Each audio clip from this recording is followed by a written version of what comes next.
respect to our traditional leaders, the owners of this land. So I beg your indulgence to allow me to do that first.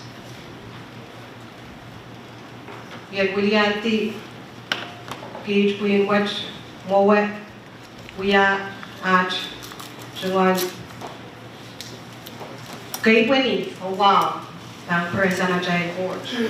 Gayquini, oh wow, Bang Pren, Erepson Lord Bayu, wow, na, Bang Pren, Sanankan ko, Sabi Mardukan, Nankan Ye, Labanap Kaiti, Pelianchiak, Umotso, or government.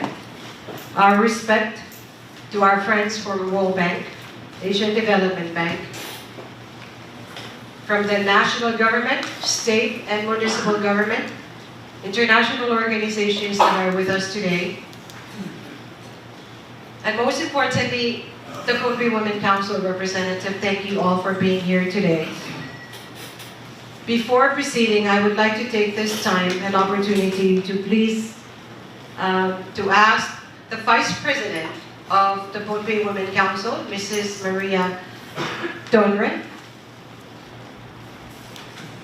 for the invocation. Mrs. Donren, let us rise, please.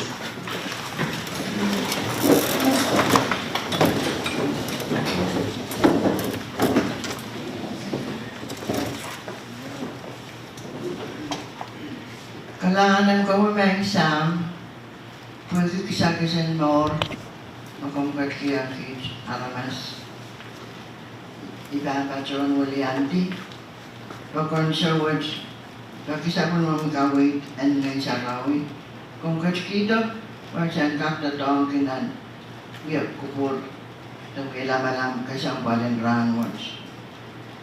Kongkat kita sapon mo mungeno, wajang kamaray ni Jubanan mesang was bilani so was Bangkak so was emanamen Chong kawit emanamen Chong the dog o mabanbil rong the dog and rang was Komplikasi so say kan yang coweda Pagon watch Orang kak bisa bagusang ni masakan marababil Kajway patroway ya Obil Tatong kisabon mo mikawin. Image na ngay, so warwanage. Ulianti pa konwal, pagpagkarang mo maranat kaon. Jesus Christus. Amen. Marisama na.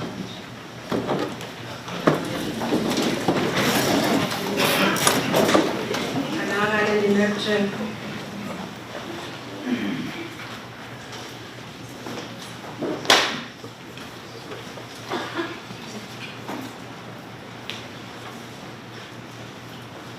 Before we proceed, just for logistical purposes, if you have not registered, there is a registration form in the front with a packet that will be provided to you with the program agenda and the flyer, notebook and pen. So if you haven't, we kindly ask that you please do so. The comfort rooms are one for the female on that side and male on the other. This is a drug-free workplace. We kindly ask that we please respect the state law. No smoking, drinking, chewing within the facility. So you're welcome to do so, but please across the street, I guess, or no, across the street is the state court. So a little bit further down, and then further down, that's the legislature. So you're sort of surrounded by all government buildings. Find a place, a safe place to do so if you really have to. But thank you for respecting that. On the program, it says opening remarks by Mr. Robert Goodwin, the program manager. I would yield the floor to Mr. Goodwin.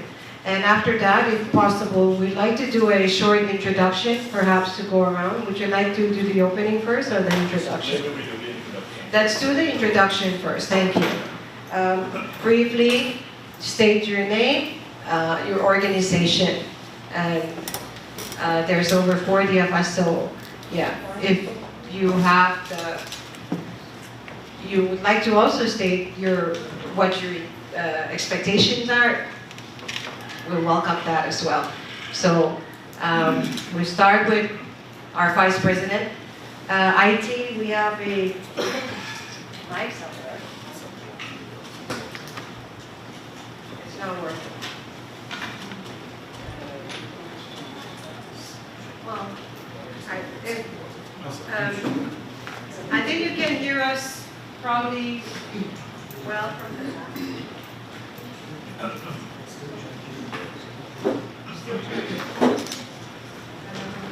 so your name and organization that you represent. My name is Maria Donra.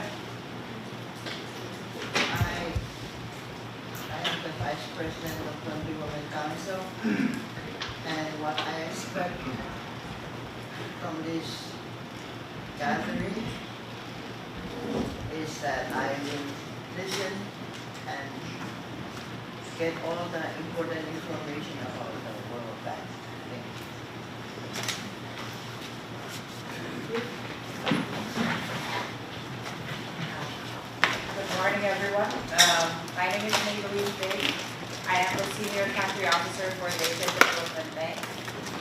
It's a pleasure to be here just to meet everyone and also learn from this session. Thank you.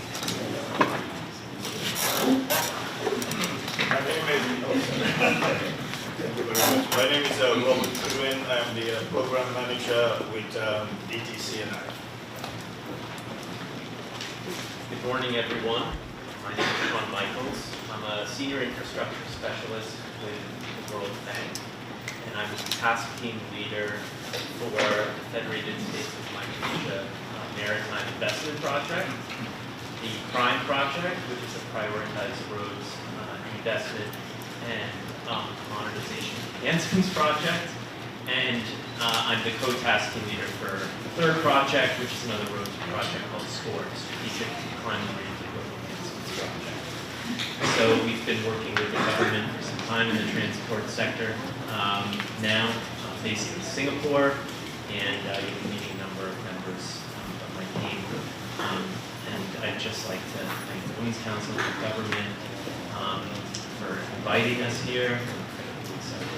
I'll obviously see more of this later, but I'd also like, of course, pay respects to the traditional leaders. Thank you.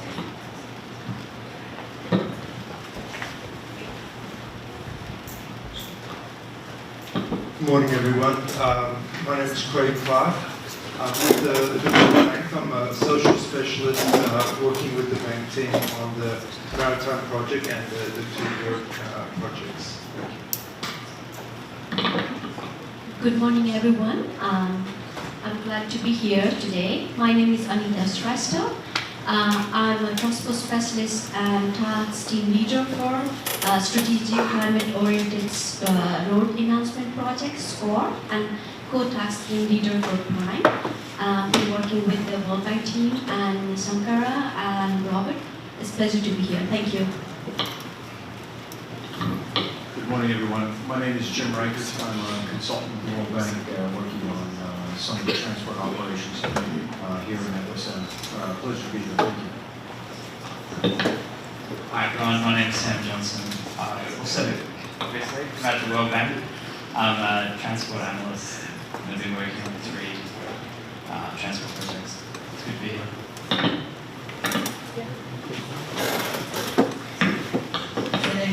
Good morning, everyone. My name is Isabel Franklin. I'm working as a grants officer at Micronesia Conservation Trust. I'm excited to be here today.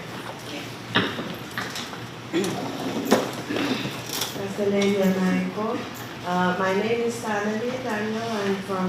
I'm the directing attorney from Micronesia Legal Services Corporation, and I'm excited to be here. It's interesting to see what the World Bank has to offer, and the topic today, gender equity. So it will be interesting to hear that from you guys. Thank you. My name is Vandala Warren. I'm from MCT, and I'm the project coordinator for Pohnpei Women Climate Change. Hello, everybody. I'm Marissa Boylan. I'm the Gender and Equity Advisor for the Nature Conservancy. Good morning, everyone. My name is Fred McCarman, and I'm with our Migration Legal Service Directing Avenue from USC.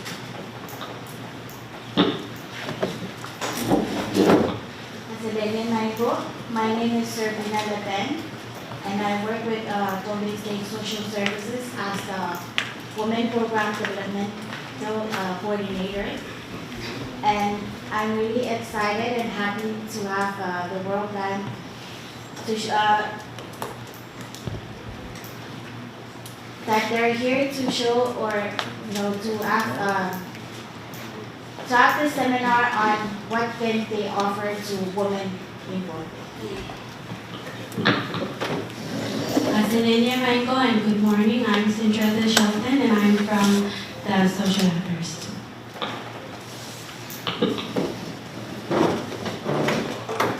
Good morning, everyone. This is Asalenia Michael and Chmanual, and my respects to all the expatriates. My name is Yoma Alphonse. I'm with the Micronesia Conservation Trust as well, working for RARE program as the program associate. Thank you. Asalenia Michael, I'm Cecilia Kanichi. I'm from Matalini, from BNY Association.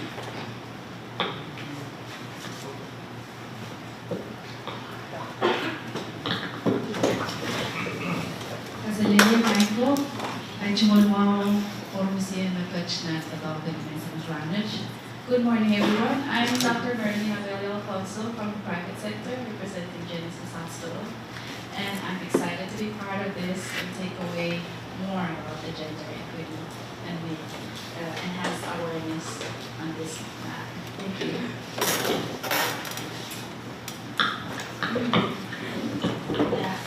Good morning, everyone. Let's welcome World Bank team to Pohnpei.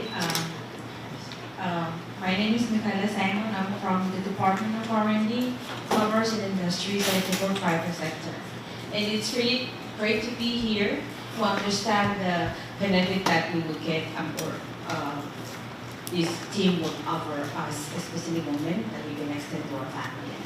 And we have a good livelihood, better livelihood. Thank you.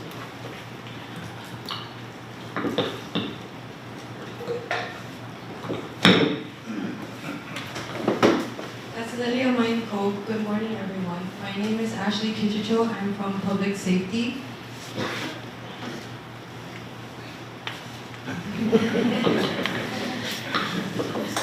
Mr. Asalenia Michael, good morning, everyone. My name is Isabella Primo. I'm working with Pohnpei State Public Safety. I'm from the island of Pohnpei. Thank you. Asalenia Michael, my name is Olivia Amanda. I'm from Kapanui side for public safety and I'm a police officer.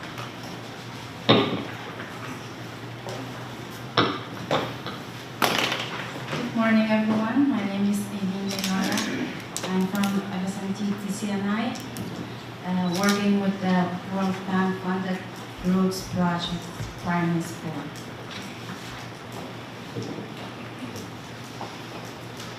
Lydia Mango, greetings and respect to all.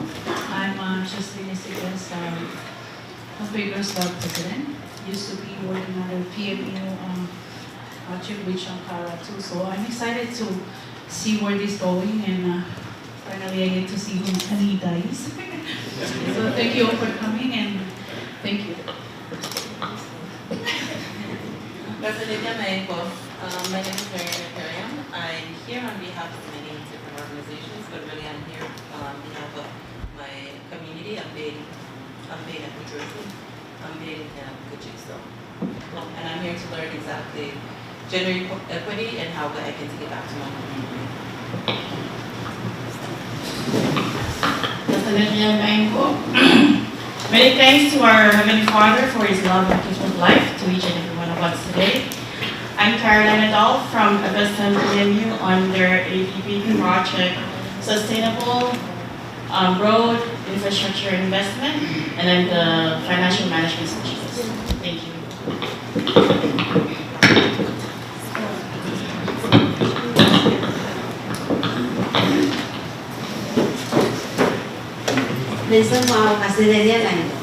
My name is Charity Edward Salvador.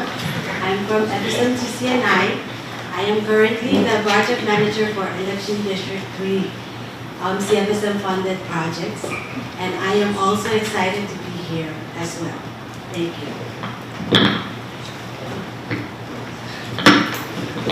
Hastalelia Michael, my name is Cecilia Primo. I work at the FSM TC&I as a GIS data specialist. Thank you. Good morning to all. My name is Deborah Jim. I'm a nurse. I'm representing a small island, Mokilla.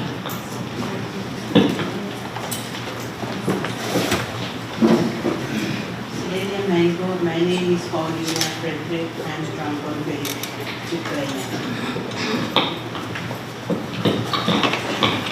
Hastalelia Michael. My name is Nadine Walter. I work for the State Department of R&D. I am a member of the Queen and Meteleni under the PWAC, Pohnpei Women Advisory Council. Thank you. I run Kabatabat Zone 1 GML. My name is Berno Hedson. I'm a government retiree, but my focus is women, Pohnpei Women Council, and I am the secretary for this council. Even though some members, some groups are not here, but we are the main umbrella that can disseminate the detail of this workshop. Thank you.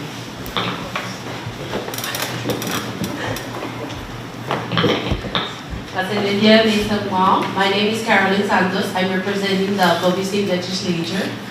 And this is my first time attending a so-called women program. So I would like to learn something from here. Kailangan.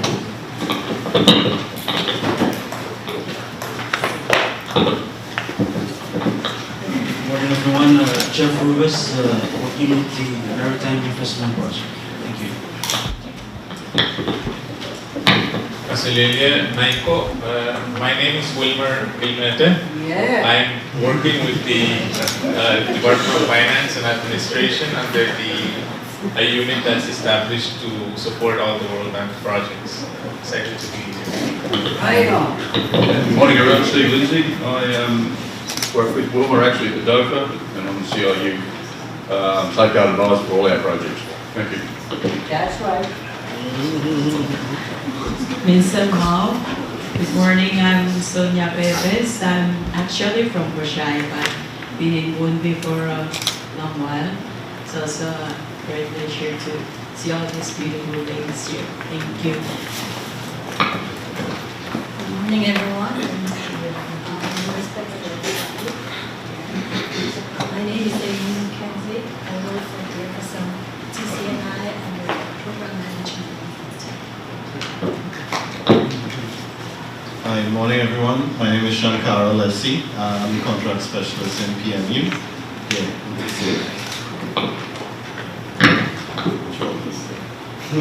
Good morning, my name is Rico Rico.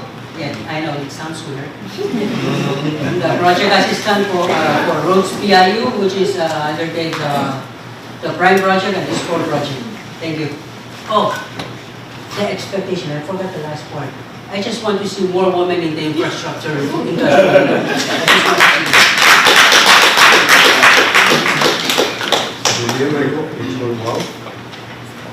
My name is Tom Christica. I'm the Assistant Secretary for the Marine Division at TC&I. At the moment, Acting Secretary of TC&I. And I expect to see good things too. Thank you. Good morning everyone. My name is Gerard Osborne. I'm the Maritime Project Manager. And I'd like to second the motion on Rico's expectations. Good morning everyone. My name is Michelle Osborne. Gerald's wife. I'm here for support and also excited to be around so many women that can do so much. We can do it. Yes.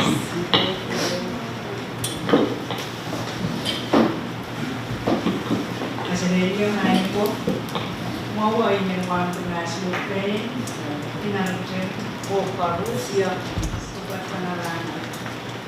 my name is Wilmina Ladore. I am from Awa.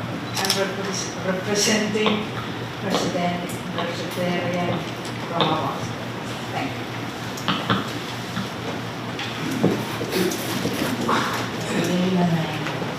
My name is Ara Ramirez. I'm here for the Strongers in London. I work as a secretary at College of Micronesia and Mars.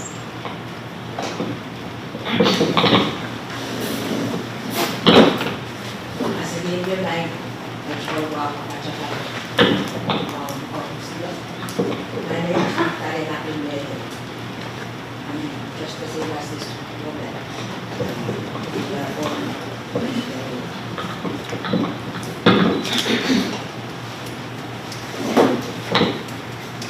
Come on. Let's go. Jump, jump.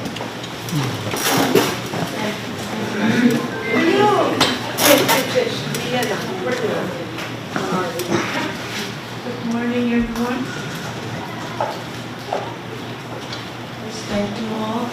My name is Catalina Tonre. I work for the Department of Justice as a legal secretary, but I'm here representing our Women Council group in Pool. So I'm here to learn more gender ethics and welcome to all that just here to help us with this. Thank you.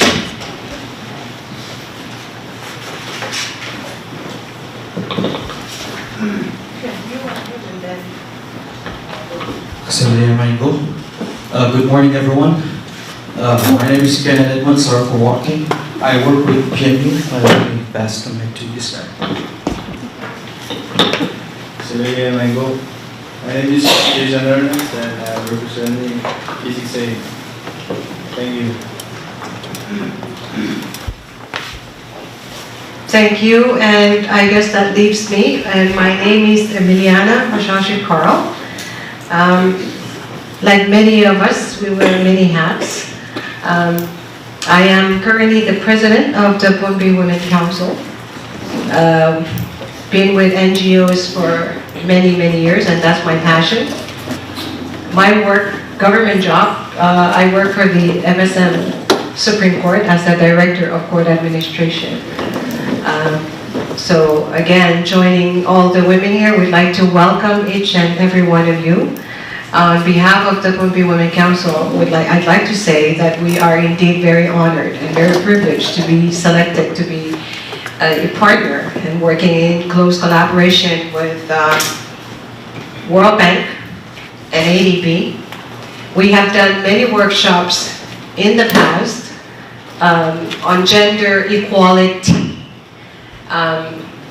And if I could be wrong, but this is probably a new one, that is gender equity. And so we're hoping that during the session we can identify what is equality and equity. I do want to also say that we may go off topic from time to time, but that's because this is a new topic for us, and translation may be required at some point. And I also would like to ask that we speak the simplest language. We're all in for the first time. I know we have a lot of expert engineers and all that, but again, it's important that we get the message through. So I'll try as much as I can to provide translation when needed. So without further ado, please join me in welcoming our first speaker, Mr. Robert Goodwin, for the opening and welcoming remarks. Mr. Goodwin. Tayo po, welcome, ha?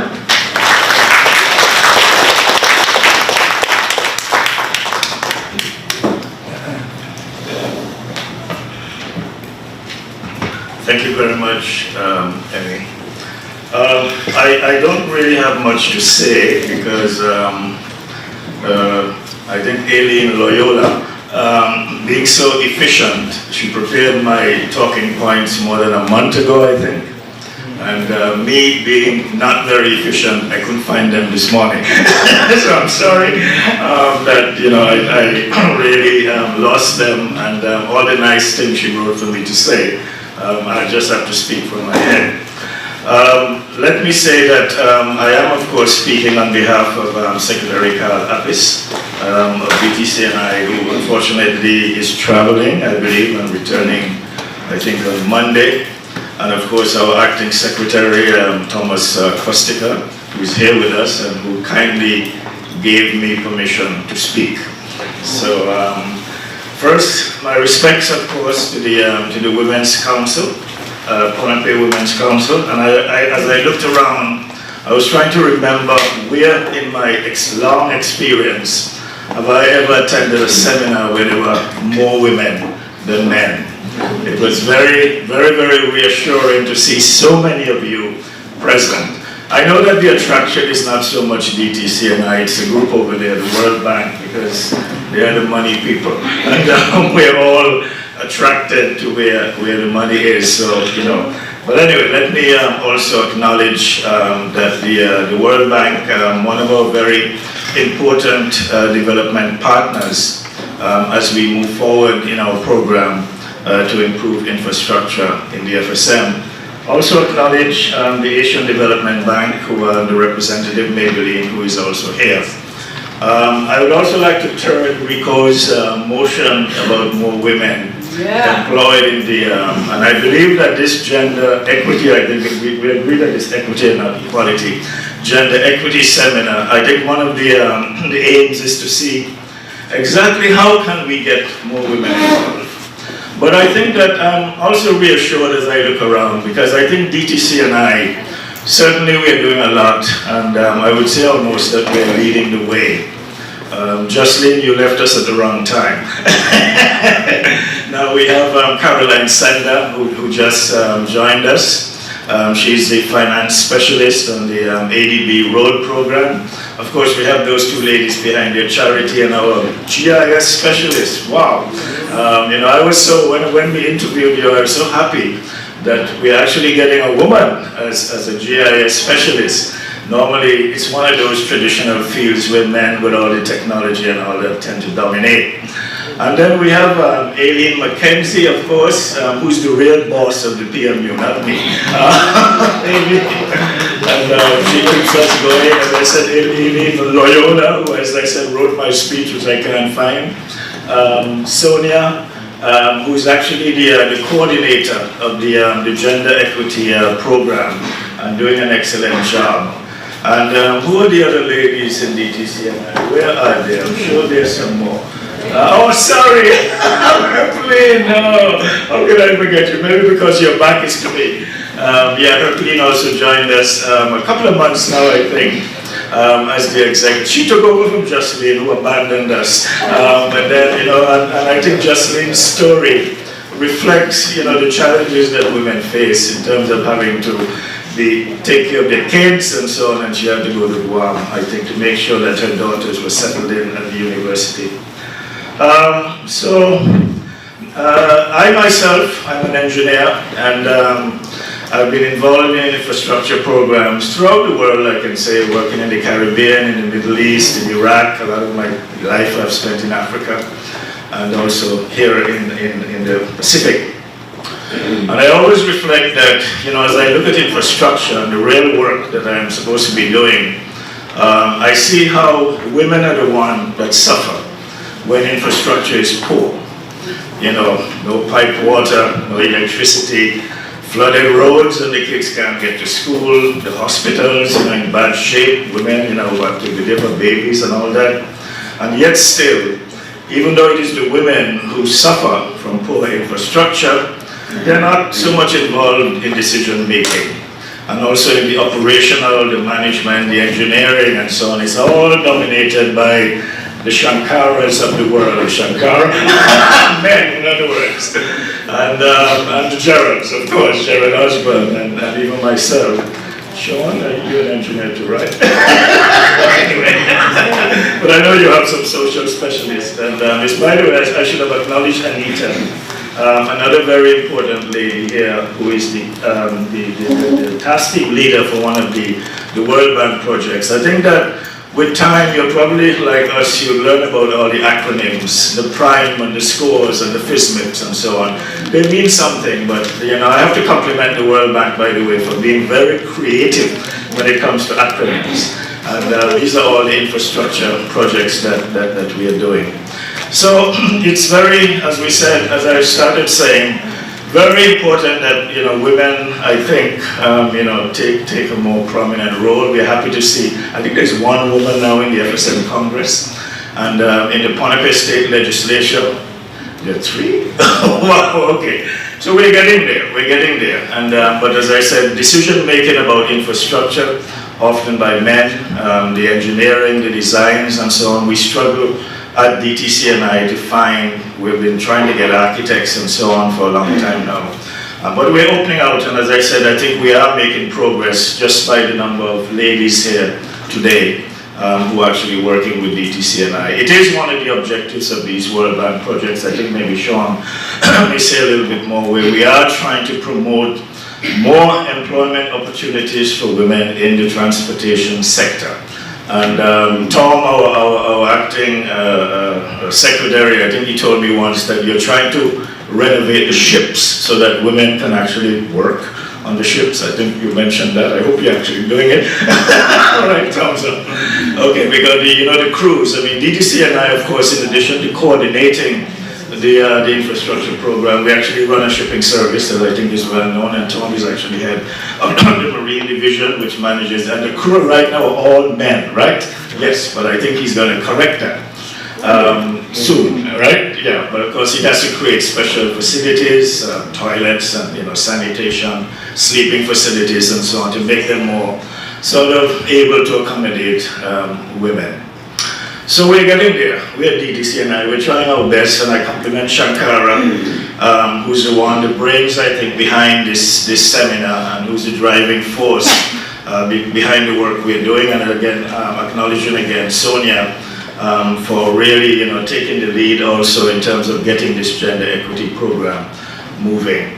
I'm not going to say much about the World Bank projects because I'm going to leave that to Sean. There are 3 of them, but just to, as I said, saying how grateful we are to the World Bank, not only for providing all of the financial assistance, but a lot of technical support, guidance, and they're the ones, by the way, who've been pushing us, to try to create, to use these projects. There are 3 fairly substantial projects with investment of over, 150 million.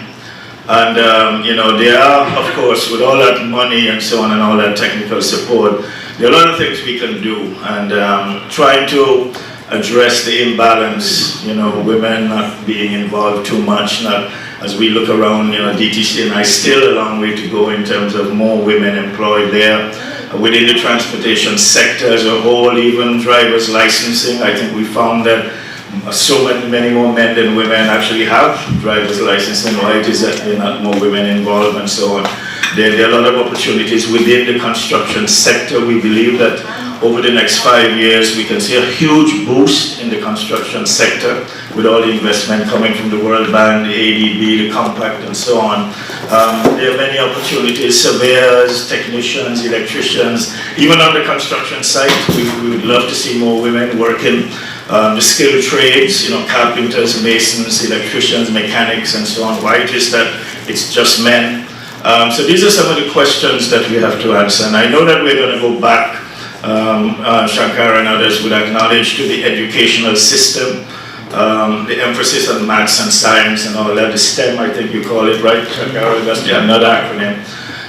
Science, technology, engineering, and mathematics, I think it's, but emphasizing, at the basic educational level, the need for more women to maybe take a greater interest and be more motivated.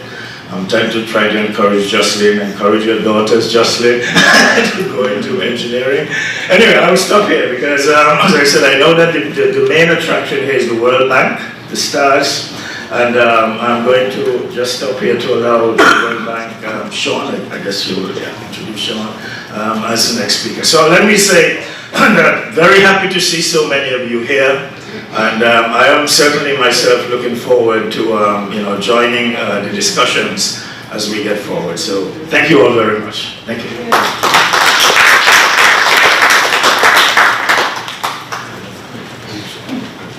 Thank you, Robert. Thank you so much. Before I yield the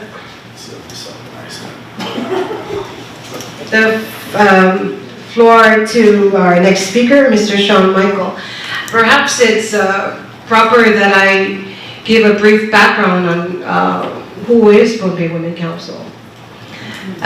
So the Pohnpei Women Council is the umbrella organization, non-governmental organization for Pohnpei. There are over about 32 registered organizations, women groups, under the umbrella organization, comprised of women groups on island, including outer islands. In terms of membership, at one point I say 2,000, but I think it's more because just one of our groups, which is the Lianalem and Mercedes, those are the biggest faith-based organizations, there are already over probably 1,000 or 2 members within those two. And so, of course, we promote health, gender, of course, women empowerment. We support the youth. We have also the Women with Disability, which is a member of our organization, Nursing Association, women teachers, farmers, and it's so pleasing to see. I was jotting down the organizations that are here with us today. We may have 50 representatives or participants today, but for the record, it should be noted that they represent their different organizations. Some of the women come from the far communities, and so we're very thankful, very grateful that they're able to join us. Also, for just to give an insight of what some of the activities that we've done within the last year. And by the way, we're already gearing up for International Women's Day, which is in March. And Pohnpei, now I understand, is probably the only country in the world that have now declared March 8th as a legal holiday for Pohnpei State in recognition of International Women's Day. And of course, this was a spearheaded lobbying by the Pohnpei Women Council. So we're very grateful to the leadership, Pohnpei State leadership, the legislature, and the Governor Reed Oliver, for adopting the first legal holiday for Pohnpei State. And also to just name a few of the major accomplishments that we have done. So last year, we worked closely with UNICEF and the national government in launching the first ever national early childhood development policy. So the Pohnpei Women Council took on to start off with Pohnpei State. And we were able to do several of the consultations, including some in the communities. And I must say that the first consultation that was held here in this very chamber, it was made clear that Pohnpei State does not have maternity leave. And I am for one that took it for granted that given all the states have that. The Pohnpei Women Council, in partnership with the Department of Health, has been promoting breastfeeding. Breastfeeding is best, that's a health concern. However, how would a mother continue to breastfeed if she's working for the government and does not have maternity leave? So she will have to go on leave without pay. So by the time we completed the third consultation, the Pohnpei State Legislature passed the first ever Pohnpei State maternity leave, which became effective October 1st of last year.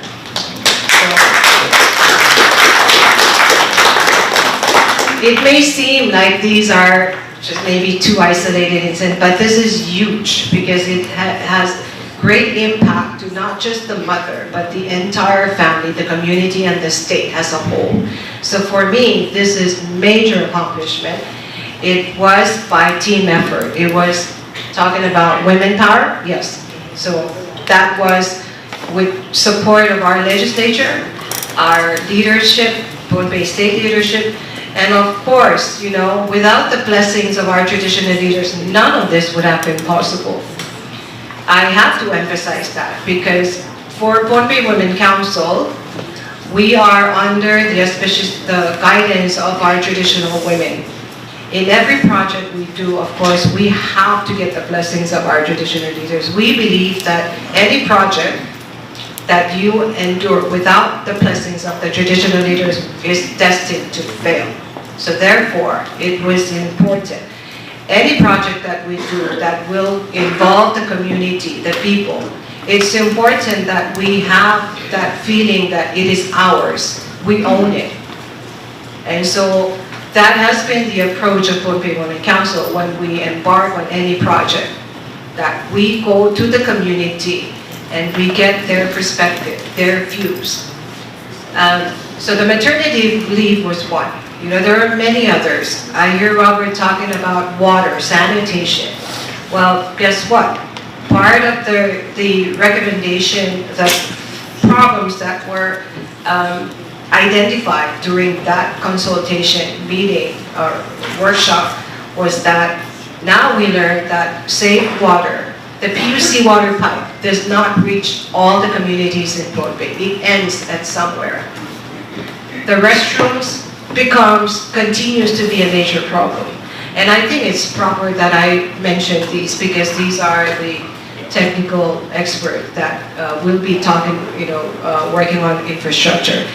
And, with all due respect to our government partners, oftentimes we have meetings such as this, workshops, and it's the same people that you have, government folks. This same information it doesn't trickle down to the community, therefore you don't really get the real facts, the lives, the issues, the problems, the needs of our people. And so, like I said, with all due respect to our government partners, but utilize the NGOs. We are here, the Pohnpei Women Council, like I said, we're all over the island. We are in the outer islands as well. And we are here to support. We shouldn't be competing with one another, it should become a complementary. So when we identify problems like this, like in the case of the early childhood development policy, the project, we came back and identified that school lunch program is only limited to the ECE children and not first grade up. And we also learned, talking to the teachers and the principal out in the remote villages, that's where bullying starts in school. Because the child that comes in without the notebook and the pencil and no snack, no lunch, during lunchtime, snack time, he starts or she starts bullying the child with those. And we're all mothers, and like I said, I am guilty as well, because I assumed, I guess, we took it all for granted that everything is fine. But I would not have known about the maternity leave. I would not have known about the bullying in school. I thought bullying is just one being aggressive over the other. But the teachers identified that it started from a child coming in hungry, a child coming in without the simple notebook, pen, crayons, things like that. So it's a bigger issue. School lunch program, there's none. I understand there's a pending legislation now with the legislature. They're dealing now with the school lunch program. But how many years have gone by? We just ended Compact 1. And the problem still continues. So again, you know, I'm bringing this up as a not a complaint, but something to share, because eventually it will be reflected in the national policy. Some of the recommendations were not, they're state specific, they're not national, although this is a national policy. But for example, the maternity leave is really state, because national government has maternity leave, but not the state. So I think this is a great opportunity, and I really, I'm glad that we're all here. We have all the women, most of the organizations are represented here today, and we're very grateful for World Bank to be here. So we're here, this is a new topic, transportation, you know, it's a good question. Why are there mostly men with driver's license? Why do we not have women driving excavators or dump trucks, you know? So we're here to listen. So Sean, you're up.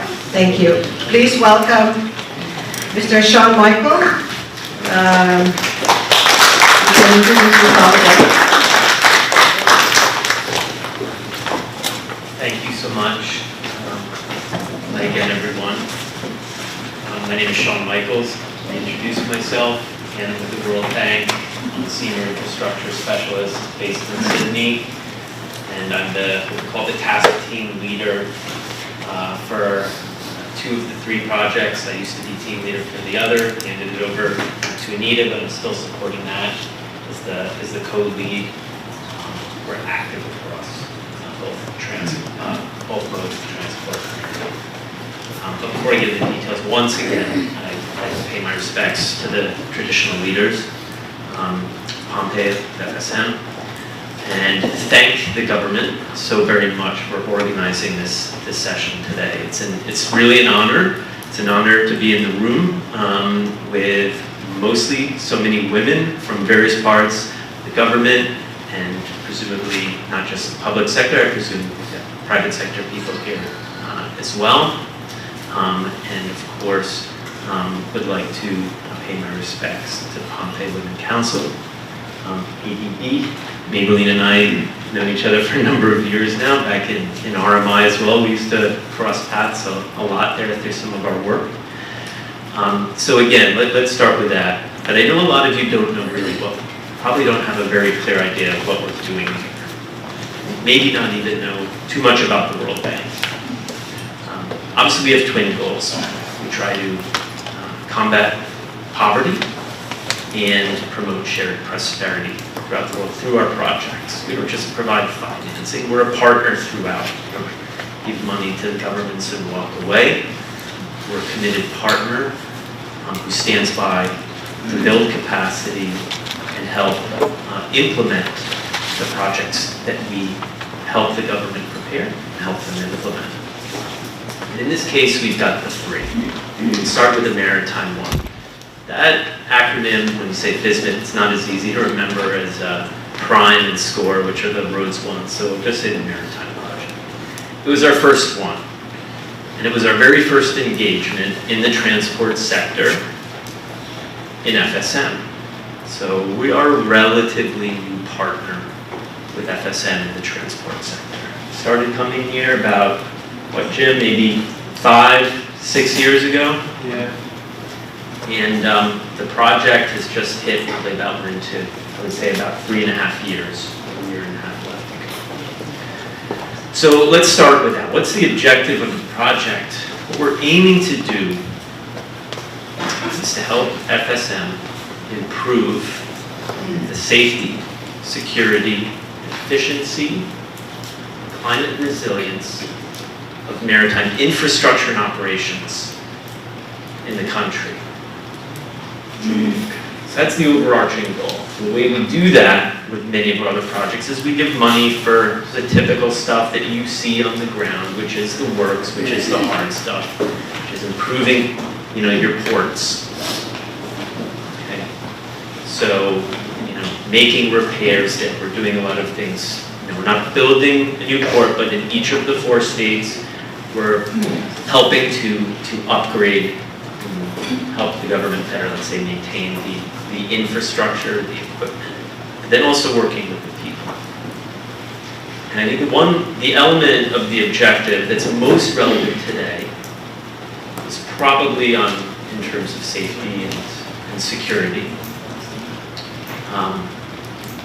Some of the elements of safety and security that relate to equity and gender we're promoting through what we call technical assistance.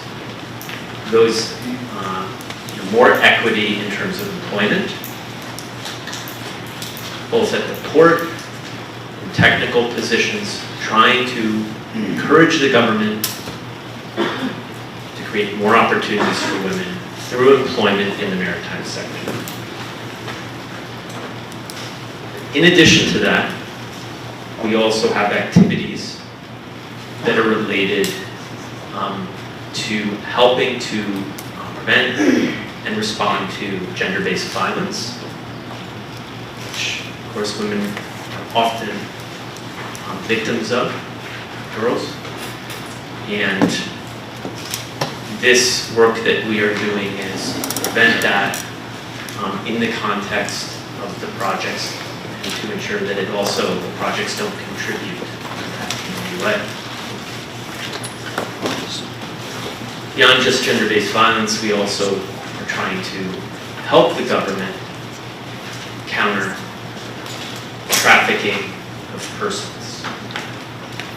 Women and girls are more frequently victims of trafficking. There's different forms of trafficking, of course, but the government is making work to obviously address it, but we are also standing by to help the government prevent and respond to situations. FSM is a destination, a transit point, and a source of trafficking. And this is something that we're working with the government to address. We've already completed a needs assessment, which is a study in terms of what needs to be done through the maritime project to help address some of the things that I just touched upon, and there's more that's planned. But look, I won't go on too much because you'll see in the program Keely Andrew, who hasn't been introduced. Keely is the co-task team leader for the FSM Maritime Project. And I don't know if she's still connected or not. And if not, we have a number of other people in the team. Our gender specialist, Demetria, our GBV specialist, Tess, a number of people who are connected remotely who want to jump in and speak and talk to more of the details and articulate much more clearly than I may be, because they are the specialists in this area and leading a lot of the work. But look, let me stop there with the maritime to keep things going. In the road sector, the aim of the two projects is to enhance the climate resilience of the road network. The first project is focusing on the bigger roads, called the primary roads, and the second one is the secondary roads, prime and sport, respectively. Whenever we do a road project or increase access or efficiency in the maritime, the whole point is for it to be transport that is inclusive for all people. And increasing opportunity for women is one form of inclusion. We also have a focus on increasing opportunities for persons with disabilities. So, I think we started off with this a bunch of years ago, and then the two road projects, which are more recent, is really what's catalyzed the growth and helped get us to this point. Because now we're bringing, as Robert noted, about 115 million. It's a lot of money to come from not providing support. 3 projects in all of this. So we're working with the TC&I to say, how can we take these initiatives, build upon them, add more value, and help improve the capacity to deliver. So in the road sector, I'll talk about some of the activities. Once again, it's about increasing employment opportunities for women. It's understanding what are the current barriers to it, and how do we address them. We also have, again, activities related to helping to prevent, respond to gender-based violence. We have the activity Robert mentioned, I believe may have mentioned on driver licensing. Something I've noticed across the Pacific, it's not just in FSM. In a number of countries, you see much less women driving vehicles than men. And we started with a pilot in Samoa to address this, where we found a gap. The World Bank looks to find where are we finding inclusion gaps in terms of gender. And licensing and driving is one of them. And in FSM it wasn't any different. We got some data that showed a big gap between the percentage of license holders that are women versus men. Why is that important? It's access to opportunity, of course, right?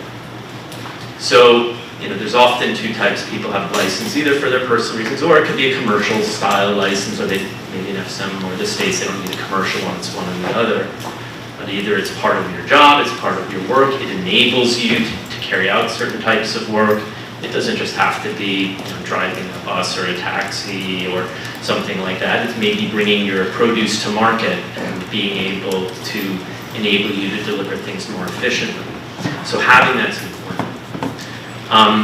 And understanding why that gap is there. Is it economic? Social?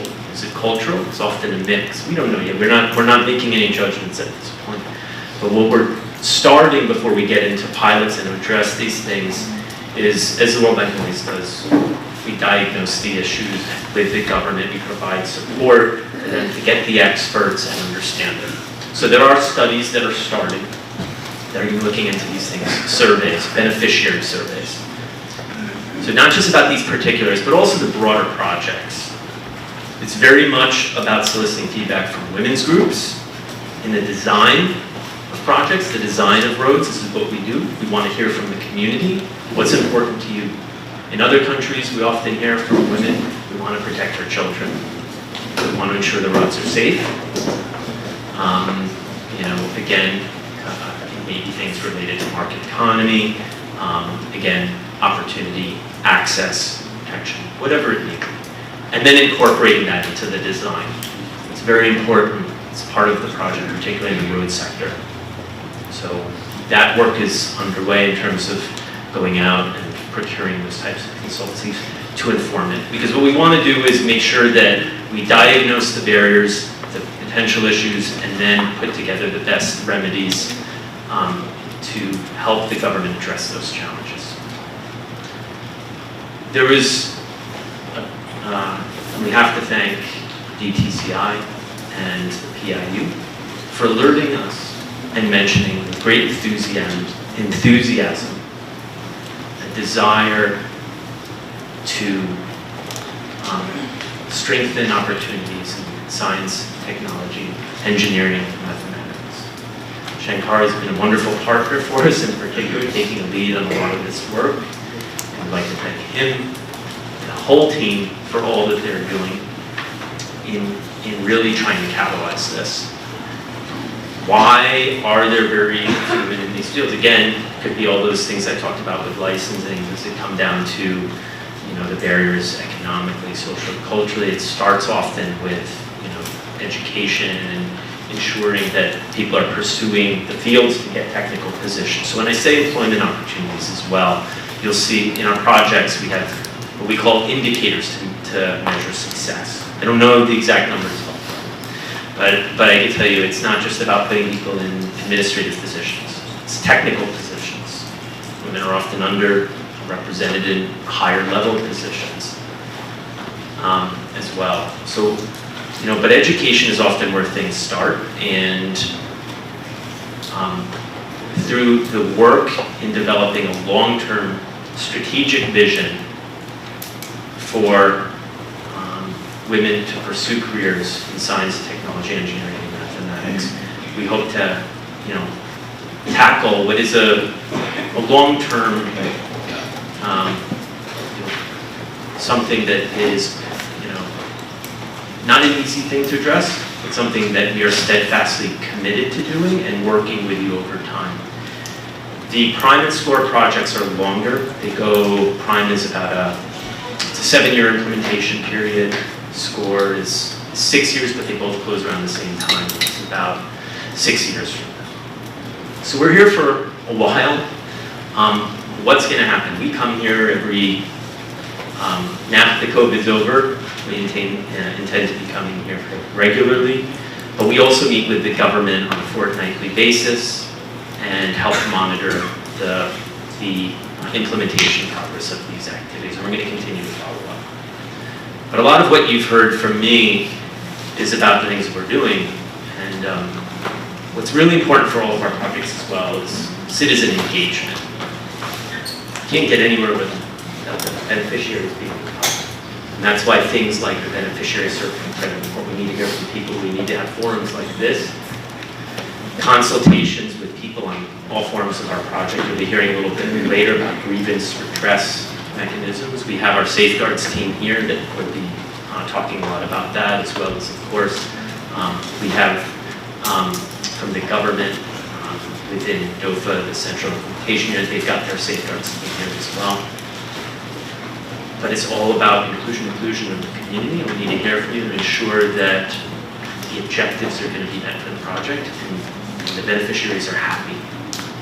So it's our plea to the government to keep everyone involved, listen, and I take great comfort in hearing about the amazing strides that have been made here in Pohnpei with the International Women's Day becoming a holiday, the early childhood development movement, as well as the maternity leave.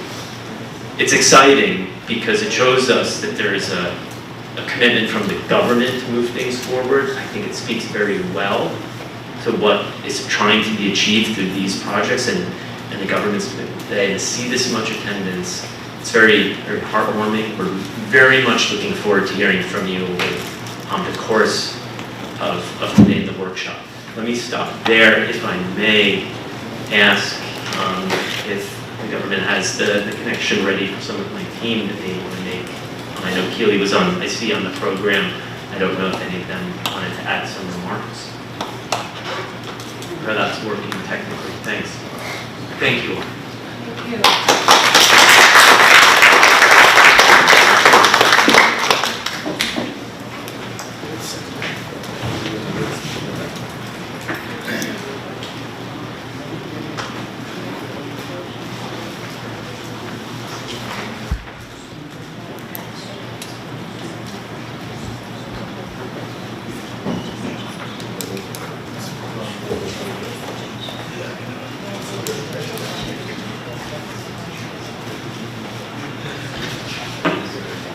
While they're getting the technical aspects sorted out,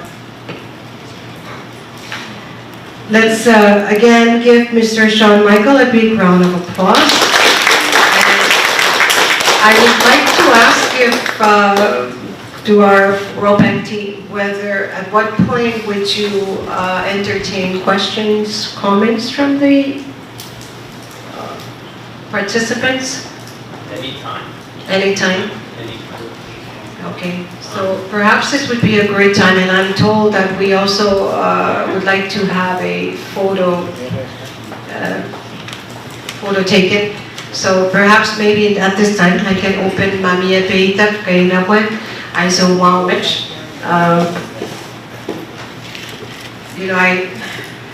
Where's the mic? Wireless one.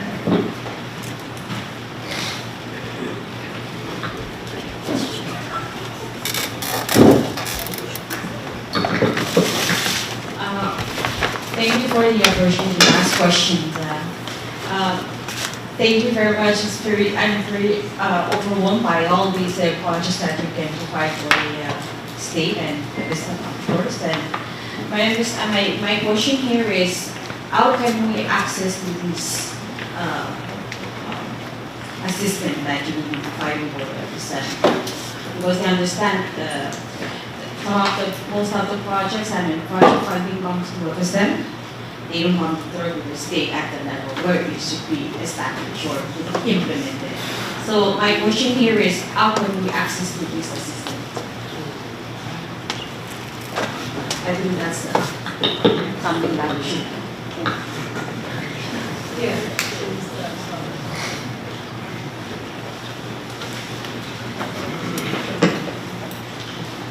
So the responsibility of implementation is with DTC&I for a lot of this work.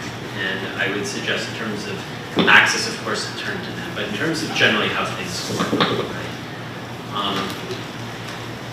The World Bank provides the financial assistance in the form of a grant to the government.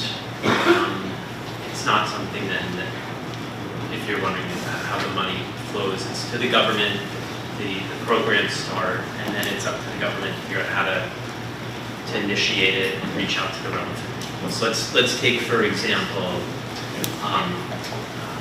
the studies. The studies will be worked with the government will hire the consultants.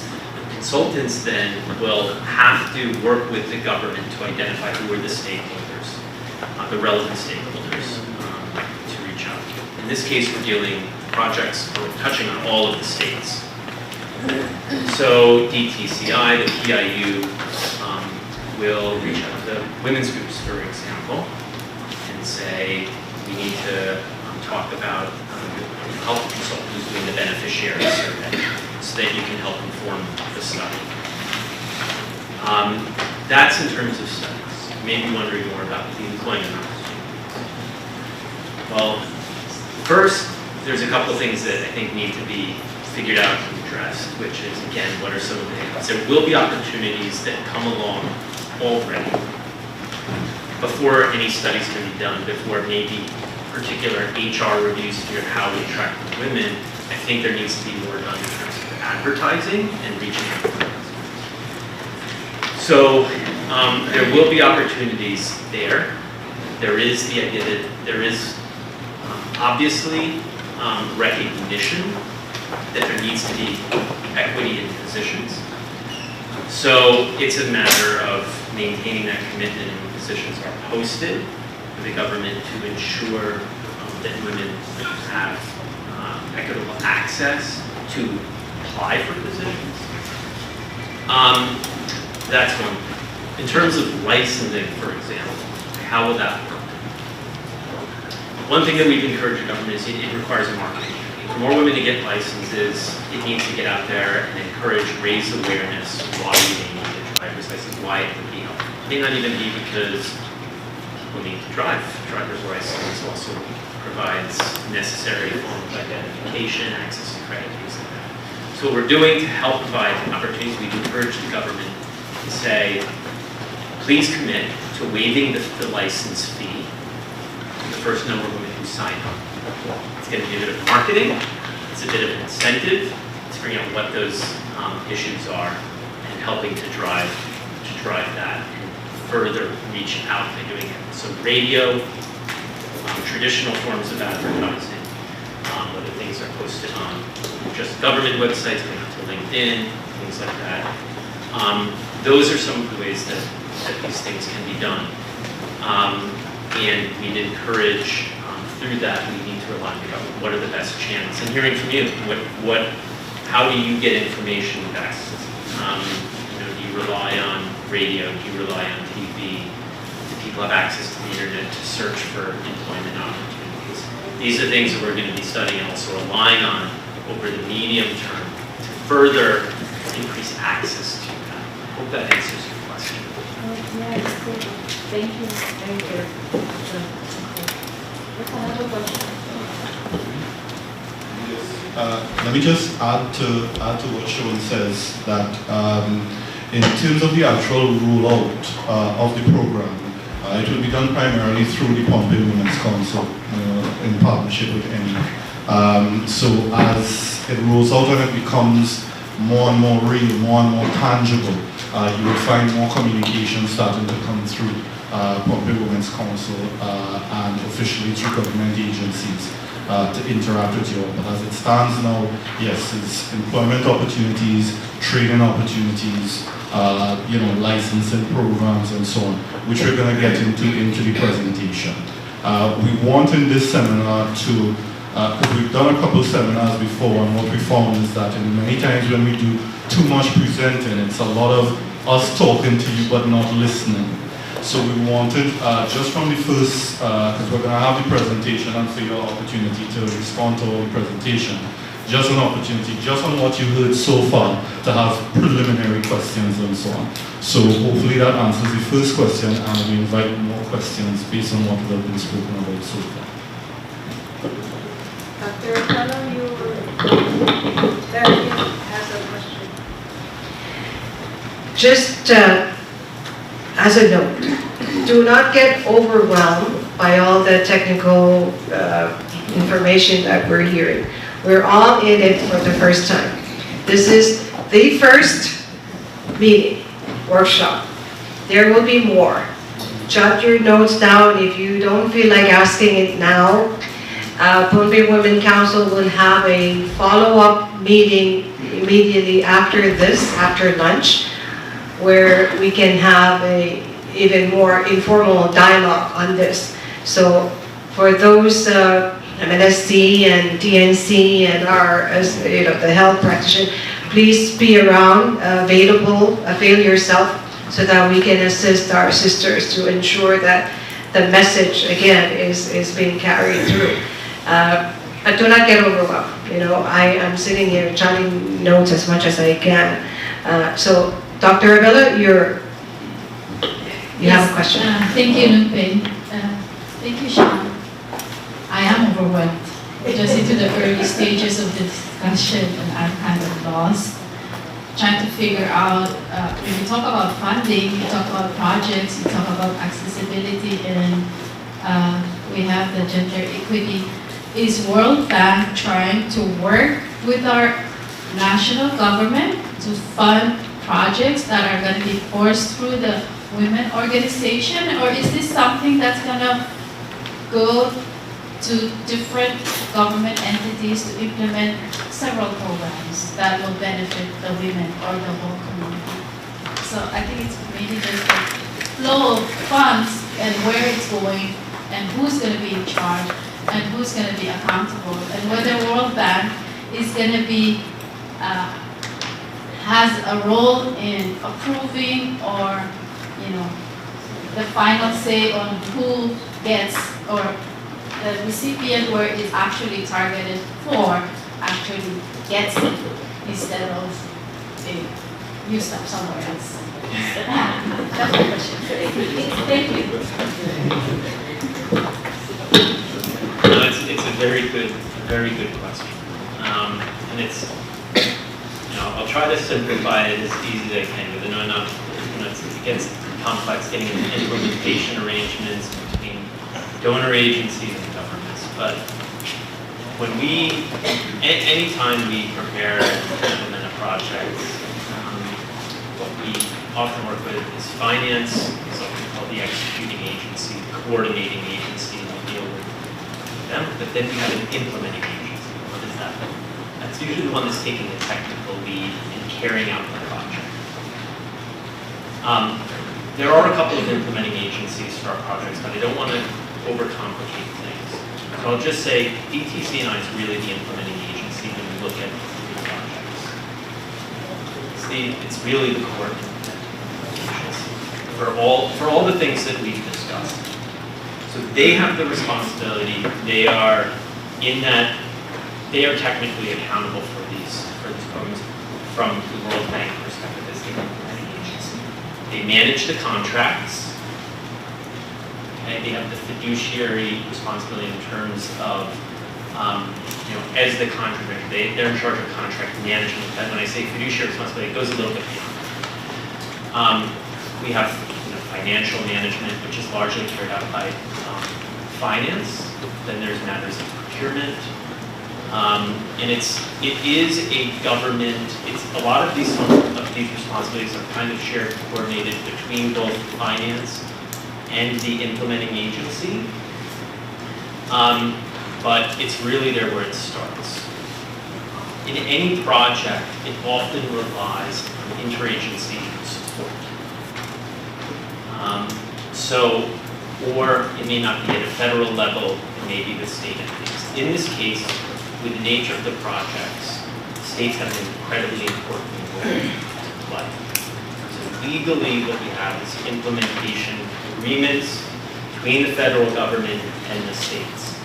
So the federal government implements basically on behalf of the states, ETC&I. So there is a coordination between the Department of Transport and the states that has to happen.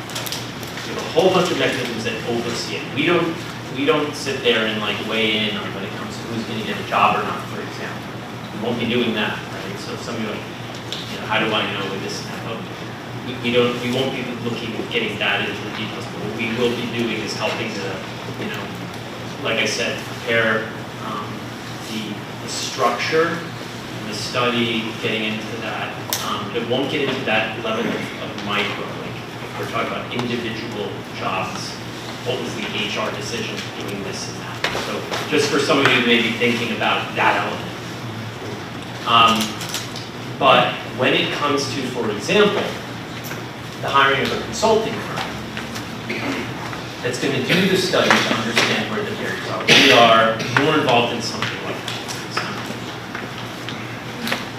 So what we, part of the procurement process, we are helping to guide and make sure that the money is going to the government for these programs is undertaken in line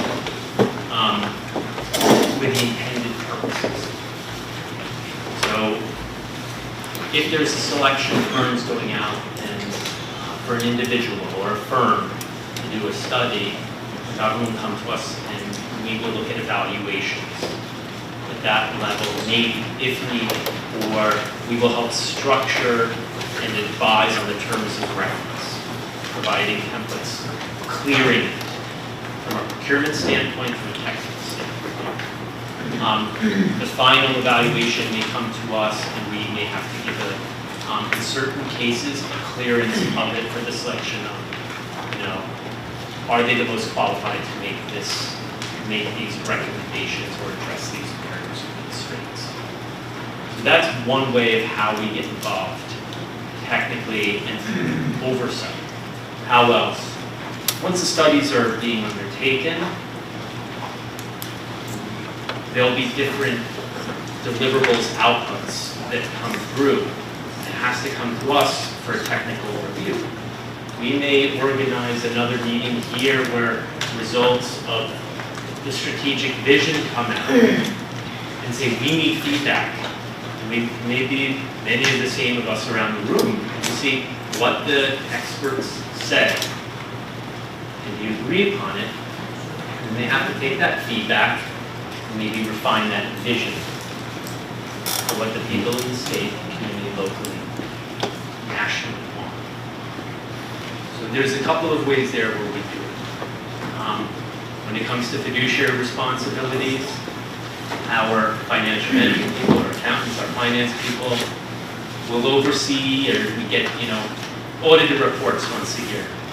We help look at what we call interim financial statements, things like that, that help us also with the flow of funds, but also making sure, again, that the money goes for the intended purpose. There's a lot of checks and balances, and generally that's the way it works. But I would suggest rather not get, if you have very technical questions on this, I'd be very happy to talk about them on the side. And I'd also like to just extend, I know people may be shy, so I'm also often after a presentation or a speech, a lot of people have probably, I'm very happy if anybody has any questions about how it works. Thank you. Thank you, Sean. And of course, we'll be having a break soon, so if you have further questions, by all means, that's a great opportunity to be meeting with our consultants to ask the questions. But something that I really I picked up from your presentation is how the safety security of all these projects and the roles of us mothers, women, in the safety and security of our children, especially our road project. I know Shankar and I talked about it, and I said put lights and put a running water by every bus stops, and ensure that there's walkways, designated walkways, but there has to be light so it's not in the dark, But yes, definitely we're looking forward to working very closely with you. In line with what Dr. Abello brought up, my other note that I put here is the FSM priority. I served on the National Scholarship Board for nearly 10 years, and the STEM, of course, science, math, I think engineering are all in the national priority. So me speaking, I think one of the things that I'm sure the Pohnpei Women Council would agree with me, is to really put our funds where our priorities are. Oftentimes you have students, we tell them these are the priority fields and therefore they get scholarships. When they come back, they have to compete with the market. There is nothing available for them in the market. So some sort of placement, job placement, some sort of guarantee that when the students come back with their degrees, there is already a job available for them. We have engineer majors that come back and doing election work or computer science stuff because there is nothing in place. So it's one thing to have these, but look at what, I agree that there has to be a thorough assessment. What is our job structure at the moment? Who is in the workplace? Can they be replaced? Should we allow our young generation to take over? Where do they get the experience? I hear over and over students coming back with a degree, but they're not hired because they don't have the experience. Where do they get the experience? So there's probably some disconnect there.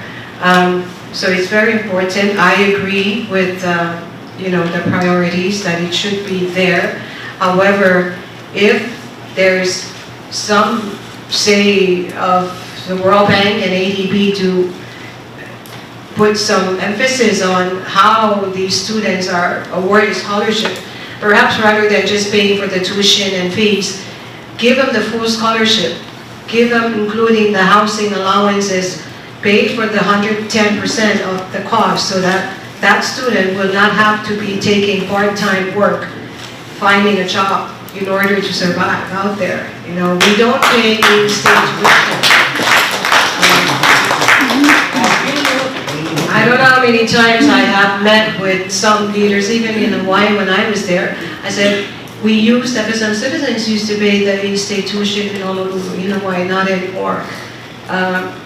In some parts of the United States, they don't even know what FSM stands for. They're not aware of this compact agreement with the United States. So it's sad because I know who you are, but you don't know who I am. We're just a tiny dot on the map. And so therefore it's important that people understand who we are and the rights that we have, the benefits, privileges that we have under the Compact of Free Association with the United States. So I hear you, Sean. And I'm so grateful you're here because some of the things that we'll be discussing here, you will not hear it coming from the government representatives, of course. But this is the NGO and we feel the pain. We know, we have to take out a loan in order to provide for tuition fees for our students that are going out. Oftentimes we travel with them, Justina just did.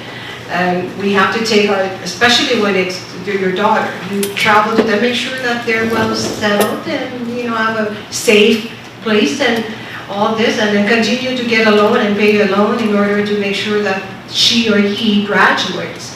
And so Yeah, you know, I'm going, again, off topic here, but I think these are opportunities for us to bring these out. So scholarships, you mentioned about the trafficking. You know, this is one of the topics that we incorporate in every workshop that we do. Gender-based violence, trafficking. When I started the awareness raising on human trafficking, I often hear people here say, well, that's not our problem. That's a foreign concept. It doesn't happen here.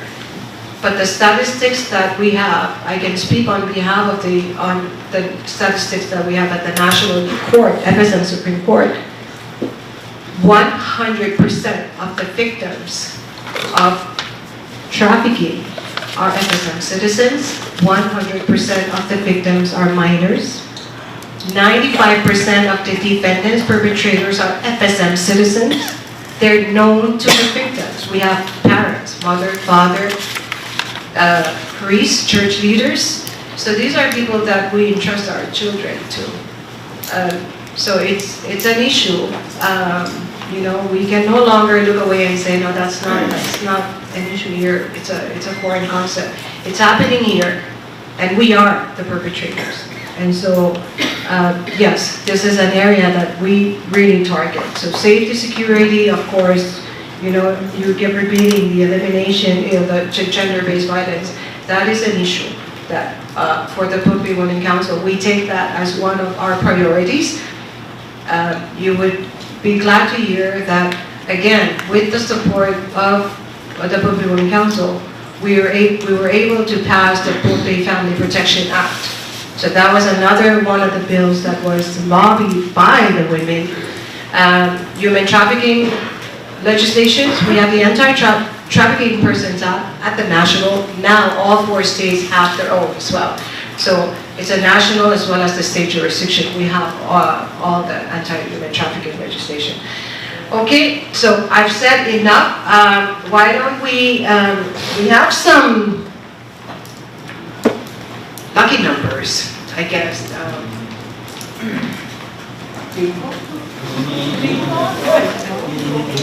Just to see how awake we are.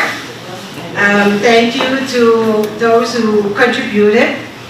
So, and then I'll shoot out maybe three or four questions, and very simple questions. The first one, you get a delicious Goshayan lime that was produced in Goshayan and sent here to Pohnpei.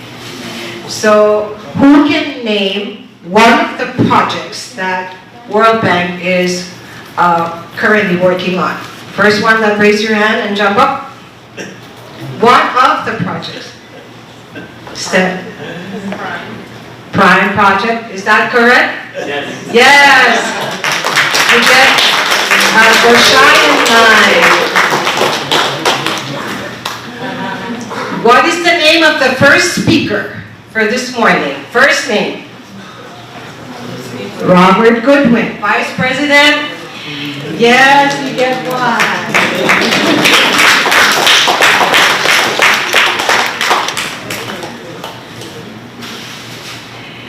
You can name the acronym STEM. One of the acronyms, what does either S or T or E or M stands for? None of the BMU staff here are eligible to answer. Us, Pohnpei Women Council. Just one. Here, Dr. Abello? Science. You get one. Thank you. And one here.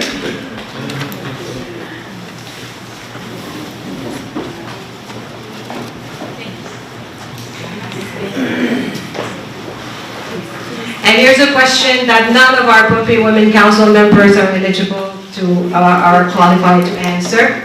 This is for our guest. How many organizations are registered under the Pohnpei Women Council? They were not paying attention. How many? Going once? 32. Wrong? Not 22? 80? More than 2,000 members. I'll take that. You get one. All right, thank you. It's time now for a short break. Again, comfort rooms are outside on the left. If you go outside in the parking lot for women, men on this side. But before we do that, let's take a group photo. We're up in the front. So we ask kindly that you please come up for a group photo before we partake on the morning tea. Lunch will be provided.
Ma'am, do you want to join? No? 1, 2, 3, smile.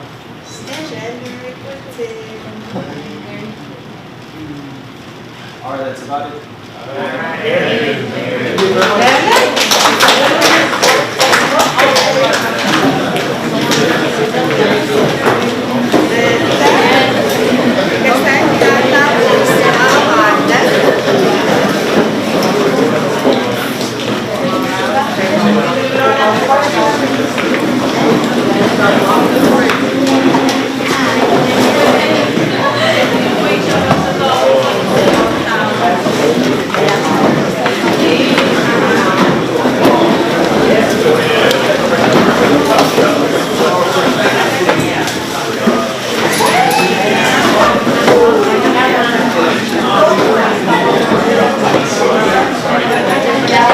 Thank you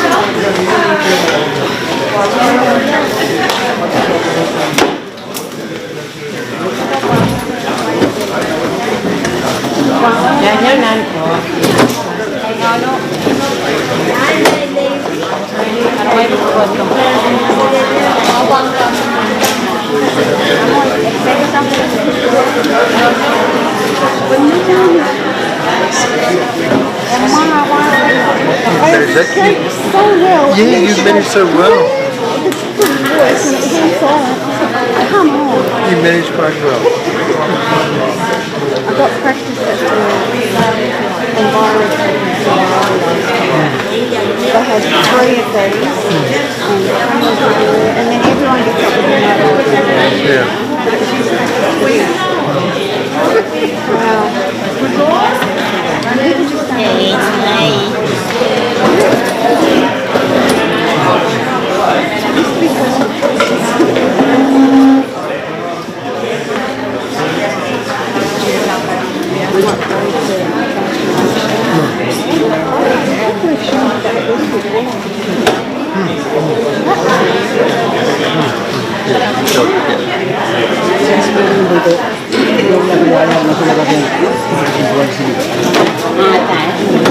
Sama anak kuat sih.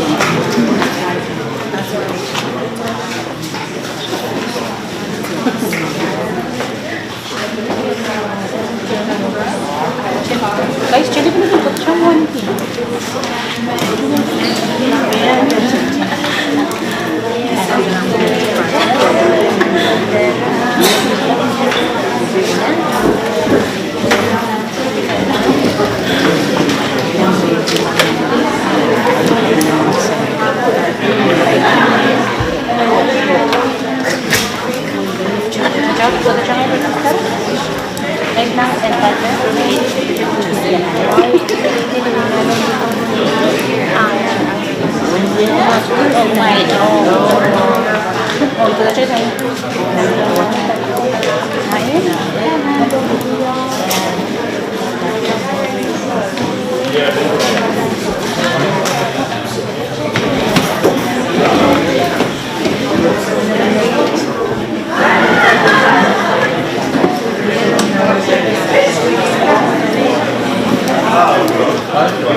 White on your shirt.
Excellent.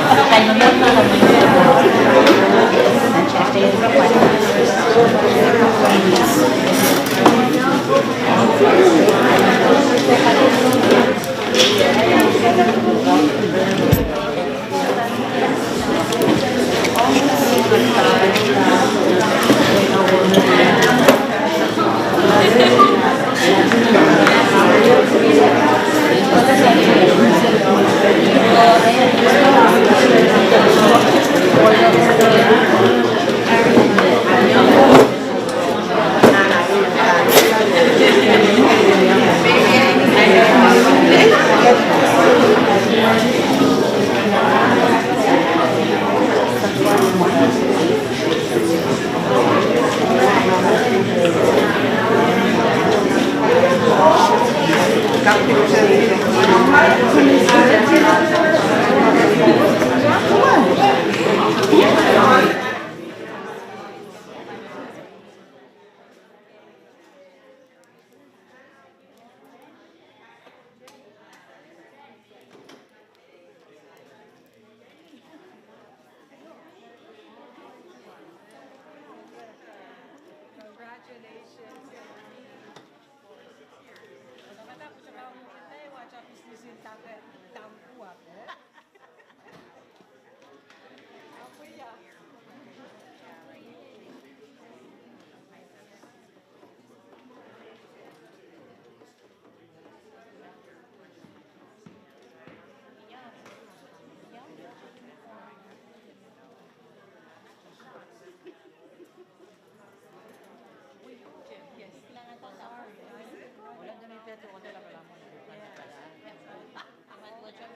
we're waiting for the next speaker to get set up, perhaps it's a good opportunity for me to explain a little bit about the differences in gender equality, gender equity. But please allow me, I'm going to speak my language. When God sends out, you're right, gender equity. Workshop it's gender equality. And when the district will present equality or equity or gender. Gender niya mommy pajowan. Thank you. Men, women, boys and girls. Manakap, penakap, ololi. Gender or equality, kind of equity. Equality, puntar. Jai no di manaka penaka miya jai pung. Work equity yo. Yamo mo na ibangka. Tami na buya buyenka. Then equality one. And I'll give an example. Jai example ki driving. For example, yung karasape. Only manaka penaka. Kajay ka, niya jay pung, kajay lang ka drive. Tapos tawang stoza shilibility ma, sedan, taxi, excavator, pung, truck, all of those heavy equipment. Miya jay pung as genders equality. Ayaw mo may naibang ka, buya po, dami ka buya, kayo may yinanane training. Puyen kap drive, when yanane license, puyen kap drive, o yan kap wewe kita yamon ko so neten nanana kanu songkat. Well, that's one example. Puyen kap adeti, pung puyen kap drive isang wasto sawo, ayanane songkat. That's just one example of the gender equality, gender equity. Ololi manaka penaka jai walusian di pungayo. Jai suka kaparabi jai puti kauno kapu jai kapu kita di zaman moment ololi mie song kai as para ap ituan jai mia jai puti. Ni mata o ni kak mie element pumo kak. Ayamo mana jai kak den iraivo. EM na puyin World Bank, ADB, national government sa wasomdrang kawayang chay. All our project may ray nananjia on some talikay. May ray emphasize that nananjia on FSM may bid Rebatawan Transportation, the bid on Pelian Karasa road project, the driving road alakan ni arrangement project ni so magjayban kotogapen project which when na mo ara dogdogi sa was ben kajay liya ka Philippine Women Council china kapian sa was on the assessment the on budget ben tami anano so when project to which ari mi pa juan tanan ka because usual right so pongay pa jolar Every so project wanta to road project ko ame jabin chamanta me ajay wasan pastapan sojo tempi sojo wasan coach sojo pi. Every serigan kinden mo sojo sawas to work job. O every wasan pastapan ka joyo sojo ya natin sa wasan walkway. The wasan coach wasan. O sojo mas pwedeng patpajo wasan. When God make sure that serve ko niya rin ang kotse na and God safe. So, kailangan ng Department of Public Safety ang mga niyang patron po sa mga nirapkan and eventually become a public safety issue. O sa mga ireka hinanin ka sa road safety. Ni sto sa akin, baby sa di nawala, rapat pa siya sa di na kayo nananakan. So, we are road drivers, not just women, but cars, all drivers. These broken cars that are accumulated by the side of the road, whose responsibility is to really remove these vehicles. You know, if they're abandoned, when one's accident, you see a lot, and whose responsibility is it? So those I'm just sharing some of, the discussion that were shared this morning. Right, nananjiyang ong sawen kaskulta na bangkal kakairata ong menen kajaydi. As I said, non-reprove the study na uyawi me tena kajayin ong maybe drivers di malaw sa ngon. Tama kairata iyew na kajay na yung kagana na tama elena sa ngon. Ong pediyan rabatuan STEM, science, technology, engineering, and math. Baso ko na and focus on school ka, check some school. O kung ang hobby, ajay jumat, kasama majay surveying ka, friend ka focus on that STEM. But aray bang protowa, friend ka moment sa ang office kayo, kachkachang nga, pwede science, pwede technology, engineering, and or math.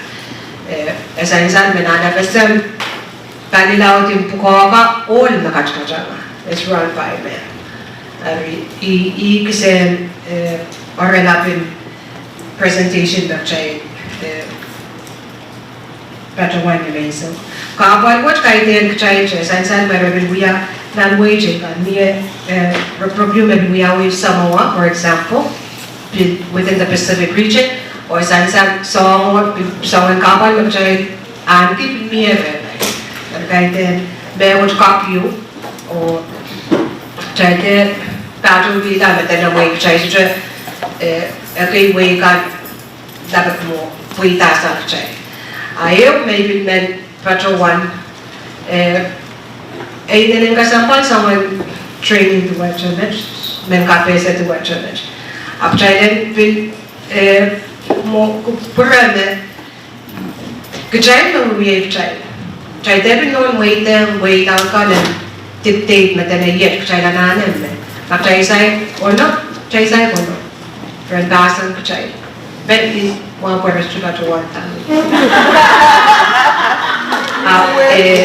Chay nanjiya.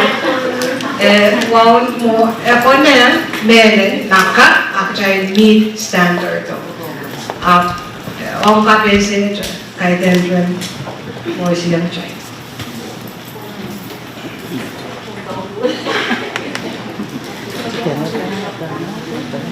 Safety, security, here we read Kalimamayong kasampan. Rabajawan, safety, security, gender-based violence, di may motorcycle representanza, di may case, trafficking, trafficking. Nasudya, we nalaw tinahatya o ananapin kapese on someone palikon. What is trafficking? What are the signs? Who do you report to?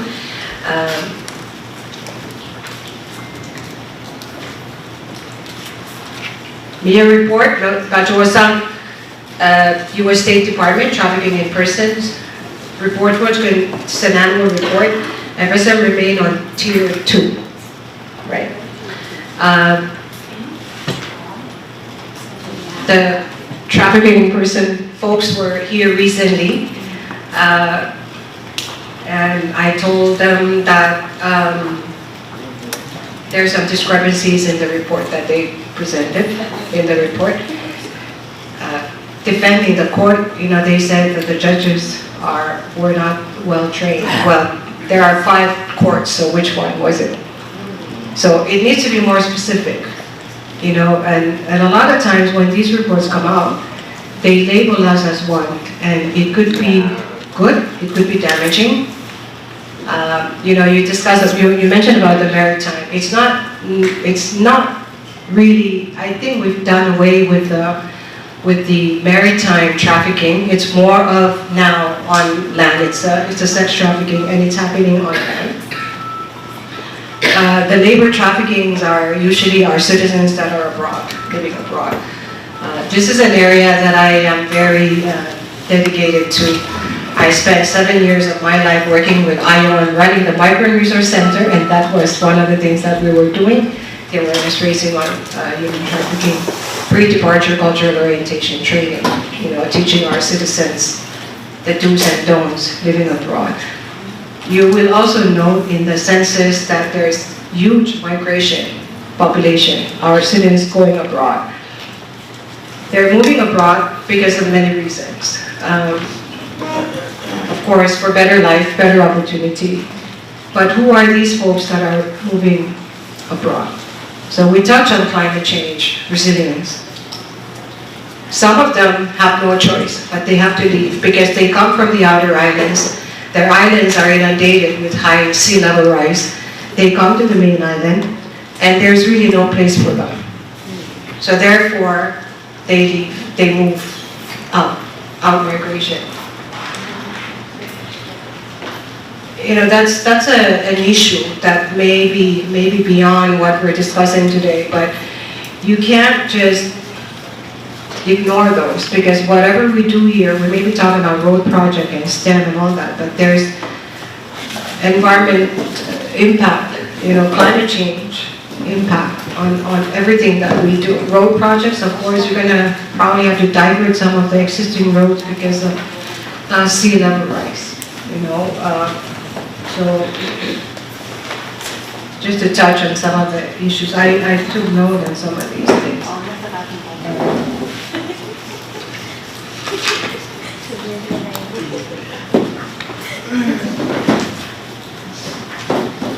So, Sonia, are you ready?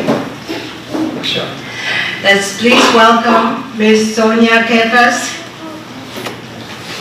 our next speaker. She is the FSM MIP Project Officer Gender Focal Point at the national government. So, Ms. Kefas, please welcome.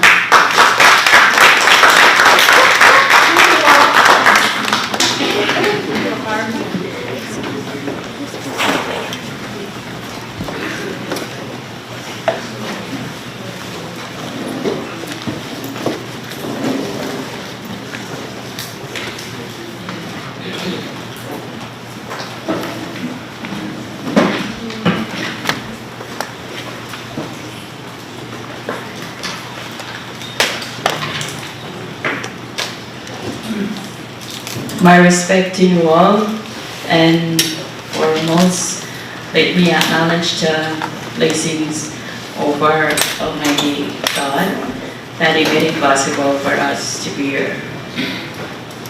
Thank you to the World Bank team for their presence here. So please take full privilege, opportunity to ask whatever you want to ask them. Even the ADB meeting is also here.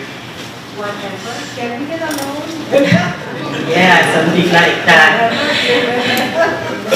Okay, but before I start off with my presentation, I will leave the floor to Shankara to do a brief overview of the gender equity, and then I'll take on, especially on the timeline on World Bank project. Shankara. Okay. Thanks, Sonia.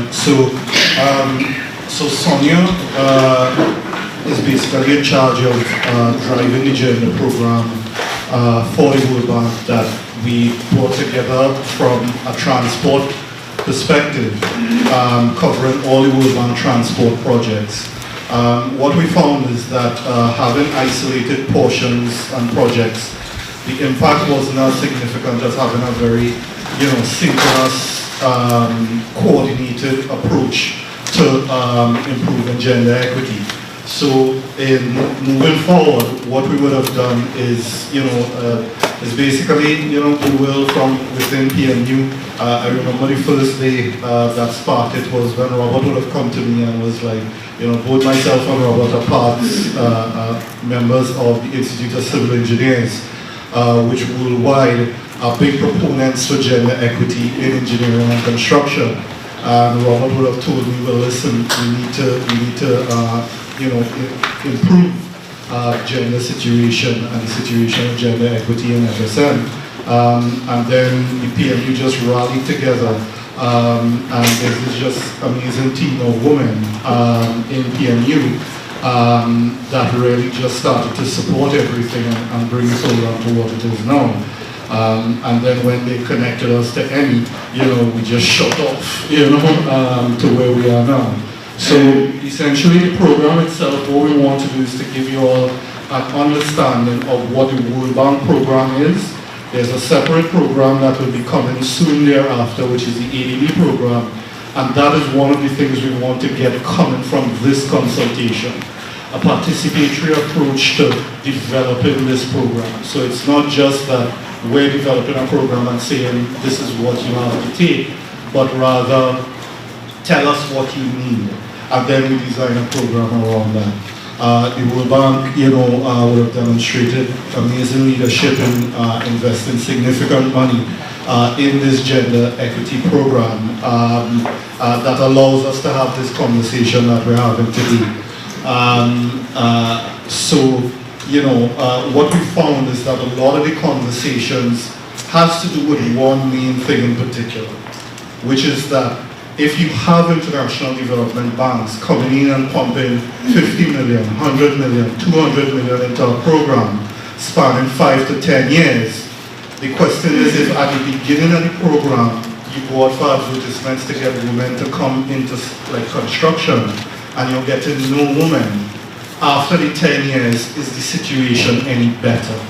And that's the real question. What are we doing as a program to improve that? And what we found is our conversation just naturally led us to the STEM situation in FSM and shining a light on that, but it's one of many different programs. I do have to acknowledge work of Department of Health. We met with Magdalena Walters, who would have championed at the time the gender policy. It was something that we didn't have to start from scratch. It was already a gender policy in FSM, which allowed us to identify goals to make the situation better as it relates to gender equity. We will be looking at improving certain situations. We spoke about the STEM. We spoke also about data, and also improving the situation of balance between driver's license of men and women. We're also going to talk a bit about the grievance redress mechanism and the role that women could play in that. But as we proceed, the program is at a certain stage, and at a certain each project is at a different stage of implementation. And that program is what Sonia is championing. So right now, there are 4 projects rolling out, and each one is at a different stage of implementation. So I will ask Sonia just to come back and just talk a bit about each of the projects, and where each one is and what people can expect. Sonia? Thank you very much, Shankara. Okay, just to go right on these 4 programs that the bank is aiming for. As you can see, the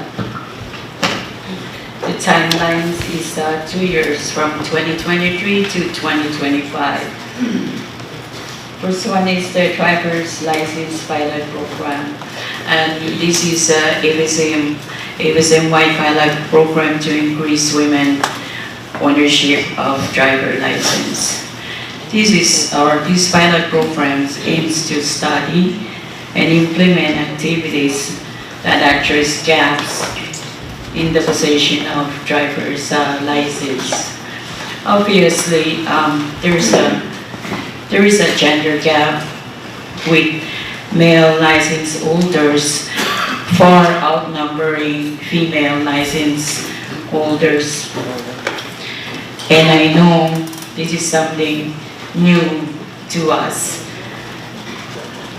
However, this will eventually, or we will eventually be benefited from it. And why am I saying that? Because as Sean mentioned, there's a beneficiary survey will be undertaken that will focus on gender and persons with disabilities. So this leads to the second program, which is the road beneficiary survey. Safety first, of course, as far as gender or youth consideration.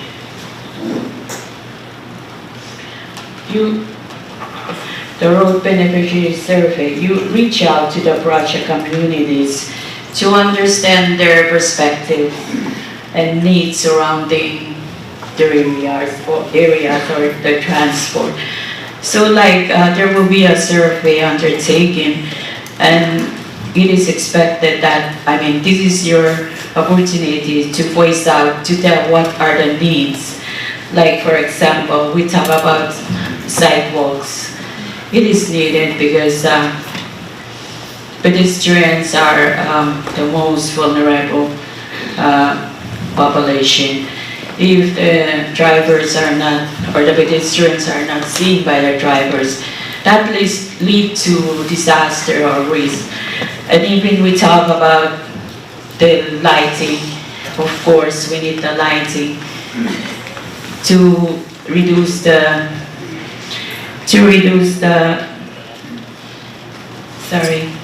risk of gender harassment and gender-based harassment and violence. So with this beneficiary survey, please, very soon, this survey will be undertaken at the community. So you can voice out, or you can share the needs and what are the other, the other needs that is needed, especially in designing the transport or the infrastructure needs. And even we talk about bus stop, is it necessary? Of course, that's for safety first, and you name it. So that's why I was saying that this beneficiary survey is very important.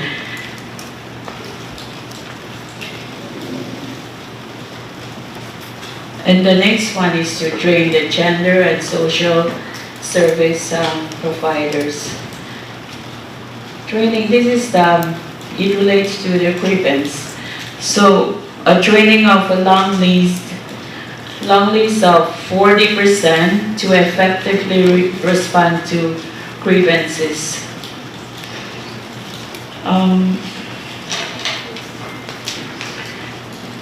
40% will be trained to effectively respond to grievance. What is grievance? It is an official statement of complaint, feeling of resentment of something that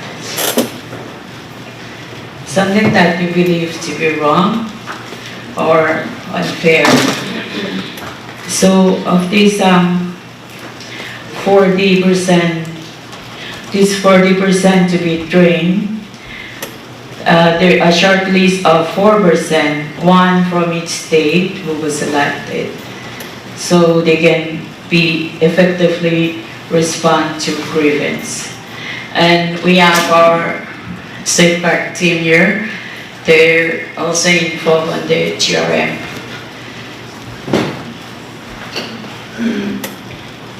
And the last one, that's STEM. Why STEM is important and what is STEM. From the little exercise that Amy did a while ago, you already know what STEM is for and why it is important. STEM education usually presented through hands-on and related real-world training or learning experience. And this will eventually also boost the economy and create jobs in the future. So, of course, we need science, we need technology, we need engineering, and we need mathematics. The future of our children, especially our young girls. This STEM is important, and we must really put on our effort to push forward. And again, this is something new to us. In addition to these programs, we also have the maritime safety and security. There are two components, like Sean mentioned, the GPV and anti-human trafficking, which is including elevating awareness. And this will also lead to create employment opportunities for women. Like currently, only few women that works at the board, so this is another aim to create employment opportunities in the future. So when do we want to start this thing? As you can see, it's a 2 years program.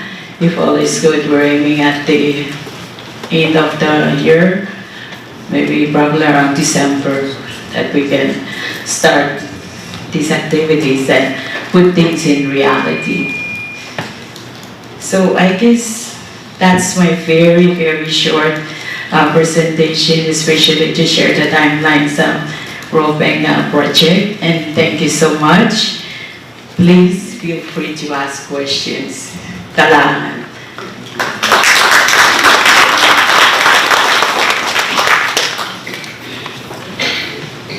Good morning to Sonia. Any questions? I do have one. In the project STEM, I know we're focusing on these technical science, technology, engineering, math. Is there anywhere in this project that traditional knowledge is addressed? As you know, not every woman, since we're talking about women, has the opportunity to go off to school. Of course, we love our children to go on and have higher education. But what about the women that does not have the opportunity because it's either by choice or that they just cannot afford and they just can't go for whatever reason because of, I guess, our roles and obligations at home? Do they have a space in this project? And I'll give an example. You know, we talk a lot about women empowerment. And we hear from bigger countries, you know, work hard, your strategic goal is to get women in politics, women in leadership positions. Then I guess we met the standard of being a country that is complete, I guess. But what about the women that does not have the opportunity to do so? Where are they? The mother who decided to stay home so that she can raise her children and empower the son or the daughter to be the president of the nation or the senator or the engineer or the technician or all of that. Are there any opportunities for them in here? The mother who stays home and teach the daughter how to weave so that instead of using baskets, plastics, we're using the local materials. The mother who stays in the outer island because she doesn't have the opportunity to come home, but she taught her daughter how to make the beautiful shell lace. The one that taught her daughter how to weave the canoe so that the son can be the best navigator in the world. You know, I say this because oftentimes we come in with standards of bigger countries. We are Pohnpei, we are FSM. We have our custom and tradition that we value a lot. And it is important because what we would like to see happen is some sort of an exchange program where we continue to preserve our custom and tradition. That is our identity. That is the only thing we have. So that the sister who goes on and comes back with a PhD in engineering, master's degree in math, come back and teach the sister who didn't get a chance to go. There's nowhere in the law textbooks or anywhere in your mathematics books that you will find that gives you A, B, C, D on how to climb a coconut, how do you husk a coconut, how do you grate a coconut, and how do you make the best Koshayan soup. You will not find that. But you will find it from that grandmother or the mother who stays home.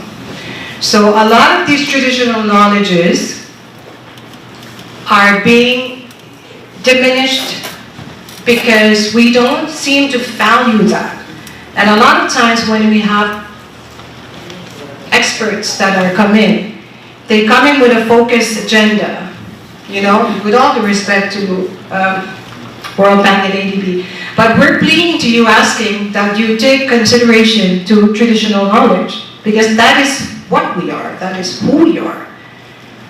And you can't, like I said, I've read the strategic goals, SDGs for the national government over and over and over. I am familiar with the gender-based violence and all this, but very limited, if not nothing whatsoever, that says, you know, in our constitution it says preserve, you know, respect, preserve our culture, heritage, but I'm not sure exactly what we're doing to do that.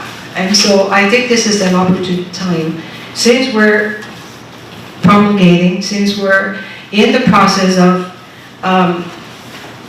launching these types of projects, that we please consider that. You know, on the road projects, if you drive around the island, you will see there are places that continue to fill, and over time you'll see the bump there. And that is because there's a history on where the sea comes through the land. And I guess when the roads were first built, maybe those were not given into considerations. You know, there are historical sites that are being paved, roads are being crossed because, of course, infrastructure. But we also have to preserve the heritage sites that we have. So it's a plea that I'm asking for World Bank, for ADB, to please consider that. You know, it may not be in line with the STEM projects, the road projects, but this is, like I said, is an opportune time, because since we are talking about, you know, environment, climate change and all that, to please consider listening to the locals. You know, they may say, don't go across here because that's where the spawning of the groupers come through. And I know for a fact that there are places, especially in Noon, you know, and also some areas on the island, you will feel it over time. The road again gets because there's water going through it. So I just wanted to bring that up, especially on the traditional knowledge aspect of it. I also would like to, you know, for the percentage, thank you, Sonia, for bringing that up on the driver's pilot program. But let me just ask this question. How many here have a valid driver's license? Please raise your hand. Isbet drive up so license kawatapen. Okay. The second question I asked, who has a valid driver's license? Majority. Then the second question was, who's driving without a license? Policewomen, you did not see the hands.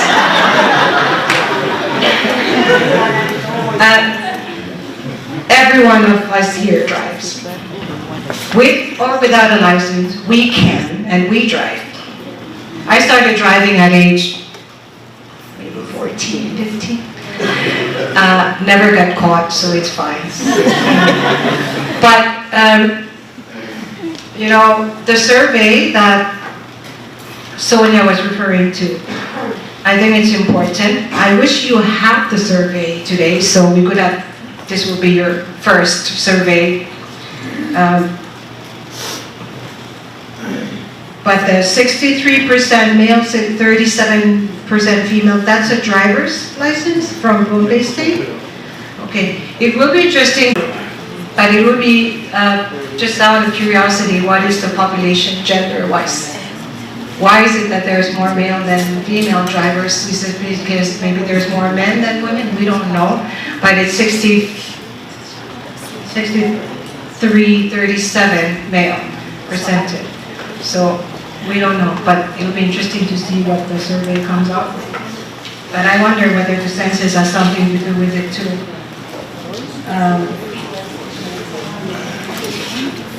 Any other questions, comments coming from anyone? From the world, before I give to Ms. Simon, yeah, Sean, please. Mike, you want to move here or? I'll just grab the mic.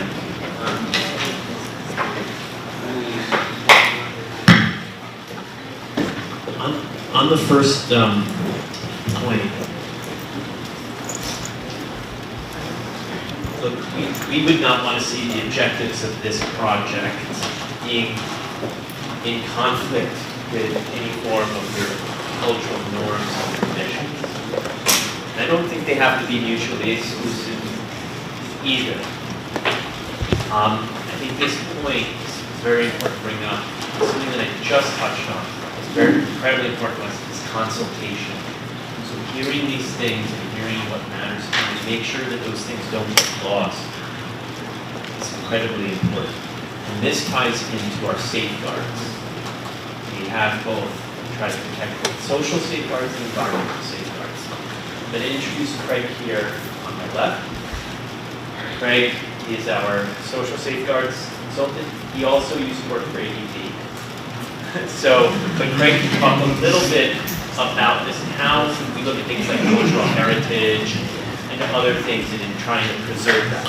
And make sure that the objectives don't in any way. Craig, you want to use the mic, the podium here, or you're okay?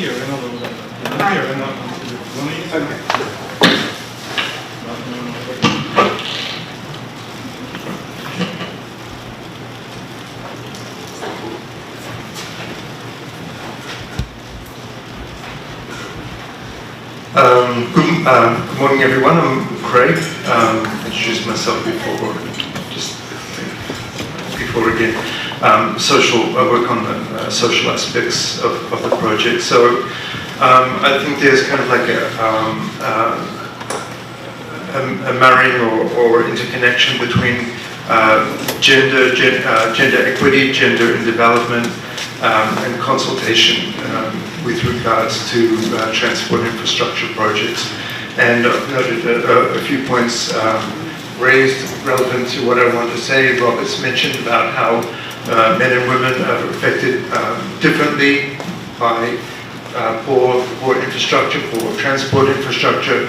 You've mentioned also about the importance of traditional knowledge. Sean has mentioned before about citizen engagement.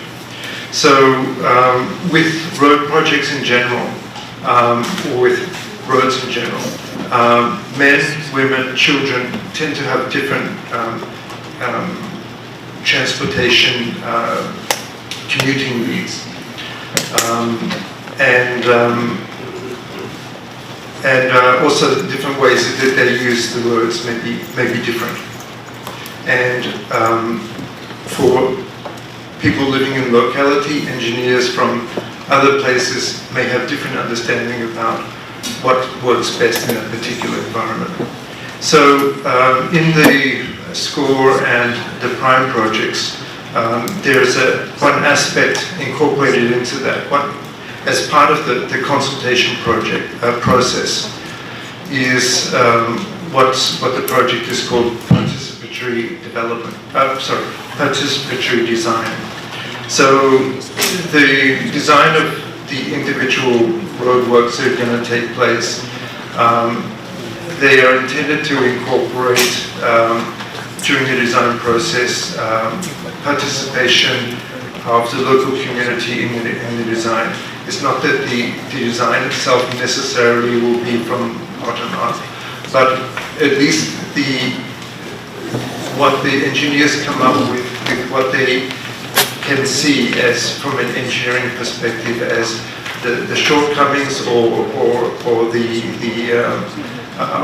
of the particular road, how it needs to be improved to address a certain problem. It might be roughness, it might be drainage issues, it might be narrowness, it might be a safety concern.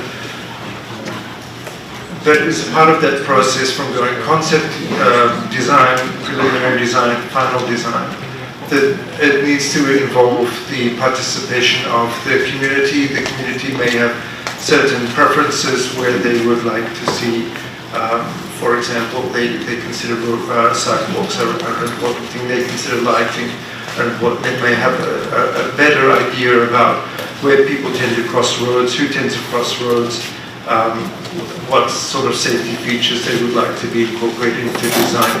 For example, I mean, just speed bumps, for example, or signage, lighting.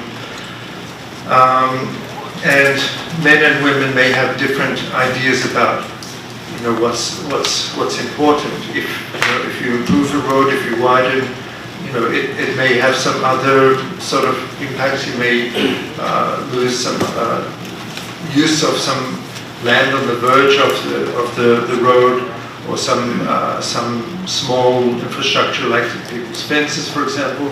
So within the community, they need to decide what is important to them.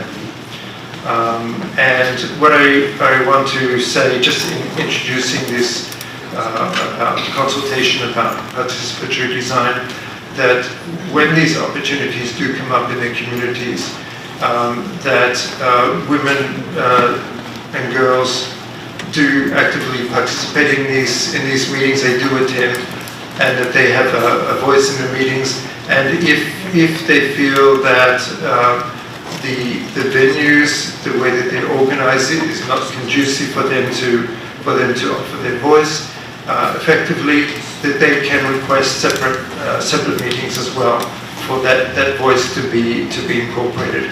And in the design reports, we are looking for the voice and the response and the feedback from various stakeholders, but especially also from the community and from the land users immediately adjacent to the roads.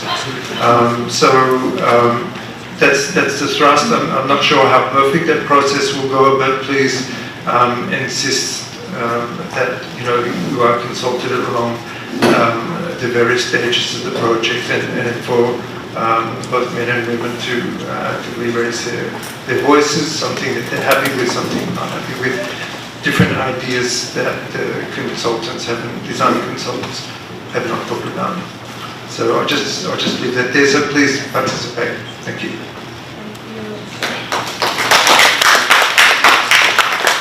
Thank you very much, Greg, for that presentation. Shema, before I yield the floor to you, let's welcome the assistant or the acting secretary of FSM TC&I, Mr. Tom Kostiga, who will be leaving us shortly, but we want to hear from you.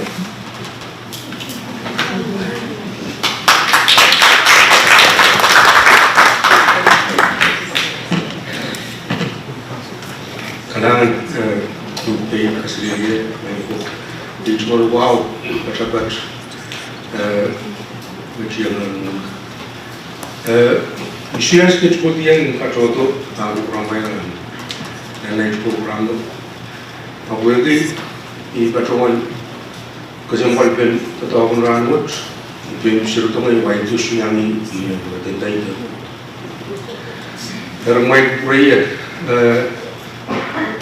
dan patusanga kang ramai imen Julianto FSM mainin muangin utut sangat kalio ang program yang Leo you disabled udah sampai sekali hari imen patron yang main atubis nanganang raka ang kalabak kayo naman ang software sa mga program kaya run button run program chen check up work telepon sirla make up bilkasto check work ay min kita mo ng kuryela Pohnpei inirchung karusiya na katusan ang kanya.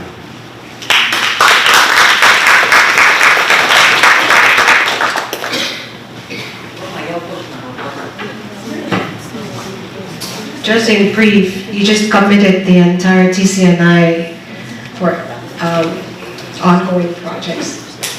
The women ones, they will sponsor.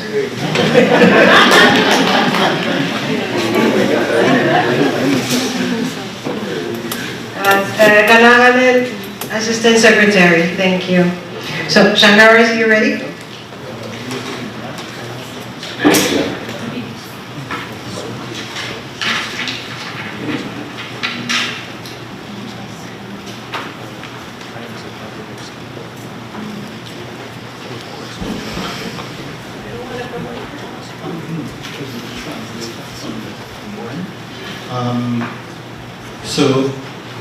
So this stage of the conversation has to do with an open dialogue.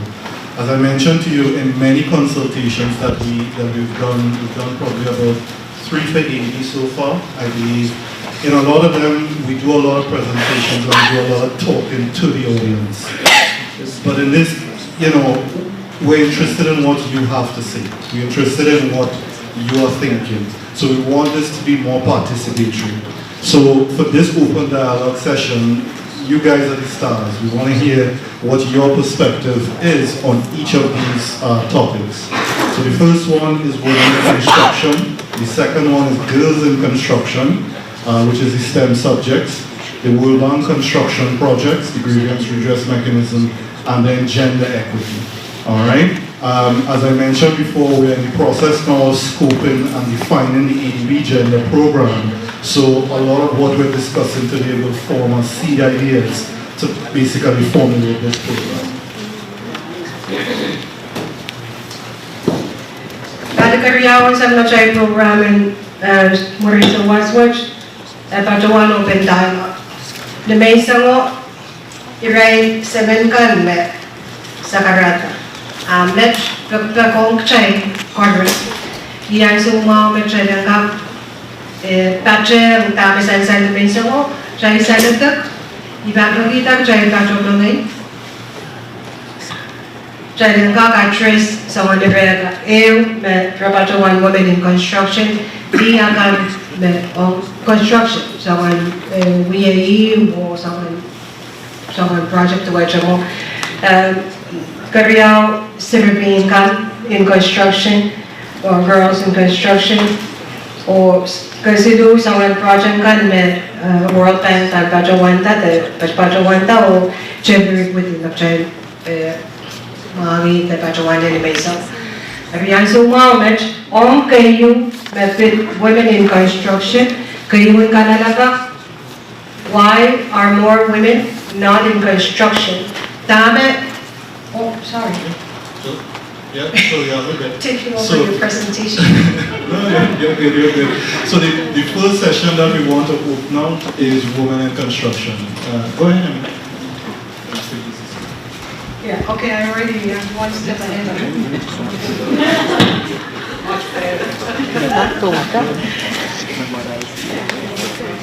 So women in construction, di mo pito ko tama, so what you're going to tama na lang hindi nan someone ko ka, yeah, someone ko tama, me na kajay nanging wiya, tama wiya for what are the barriers? Tama ba rin ta someone which kajay si then someone di right, di kachkachama construction, di non construction, serving ka non construction, open answer. Where's your mic? Yo, na, may set work, call me. Wait, saan pa to work? So the first question is, well, you address all 3 questions. This is not more like a question, but it's just maybe a comment or statement. Since I'm the only female that I know in women in construction, I graduated from the building technology major at College of Micronesia. And I am now the only female at the FSM TC&I, working with the other 10 or 11 male instructors for our projects. And this is, while I was in school, we were doing more like a symposium, where we invite all the seniors, so schools to come in, and especially females, I'm the only female in that class. But there were only, I would say, 2 female that showed. during that symposium. So that my question comes in now, where is it? Why? Why is it that there are only few females in this field? So, as she's saying, it's more why? The mentality. Answer my question. Thank you, Jared. Congratulations and keep it up. I can understand my lady's face. Okay. I think it's not something that, I think it's just the mentality culturally. We believe that because construction they have to take all this heavy stuff, and it's this thing in their mind that men are the ones supposed to pick those heavy blocks, heavy blah, blah, cement and all this. Ladies are not supposed to pick those heavy works. So I think it's just the mentality that construction is for men, it's not a woman thing. Or if you love part-time, it's a woman thing. Yeah, come here, so. So let me. So I wanna respond to that, right? Because we heard a lot of that before in a lot of the other states, and I remember myself when Robert was talking. So in other words, you look at it as it's not very ladylike, right? You know, heavy lifting all this heavy stuff and whatnot, right? Okay, but if a construction company decides tomorrow to pay women $5,000 a day to do the same lifting, would you be willing to, even if it's not ladylike? Yeah? So then cost is a factor as well, no? Because a lot of the challenges with the heavy, and that's why I got the picture of the woman, you know, lifting the man, because there are many jobs in construction that isn't necessarily heavy lifting. But what you find is that, and it's something that, you know, Robert has been a major champion of in terms of meeting all construction associations from Hawaii, Guam, and all the states, in that we keep, you know, talking to the contractors, pay your people better, you know, because we as the financiers and who's managing the procurement is looking at it from a perspective of, well, you know, you need to pay people a fair wage. Now, to encourage people to actually come in, you have to be willing to pay better. So in my mind, the conversation, there are social realities there, but to me that just equates as a risk that has a price, you know. But the moment that on the demand side, you know, a contractor decides to pay so well, then it becomes attractive. But the reality now is that it's not attractive because, you know, laborer job, you're probably getting like $25 a day or something like that, right? But the moment that shoots up to $1,000, everybody, man, woman, and, you know what I mean? I don't want to say child, you know, but, you know, man, woman, anybody running in to come and take that job. So, you know, there's an economic side to the conversation as well. I see Sean leading forward. You want to add to that? Yeah? So I think, you know, you have different perspectives as well.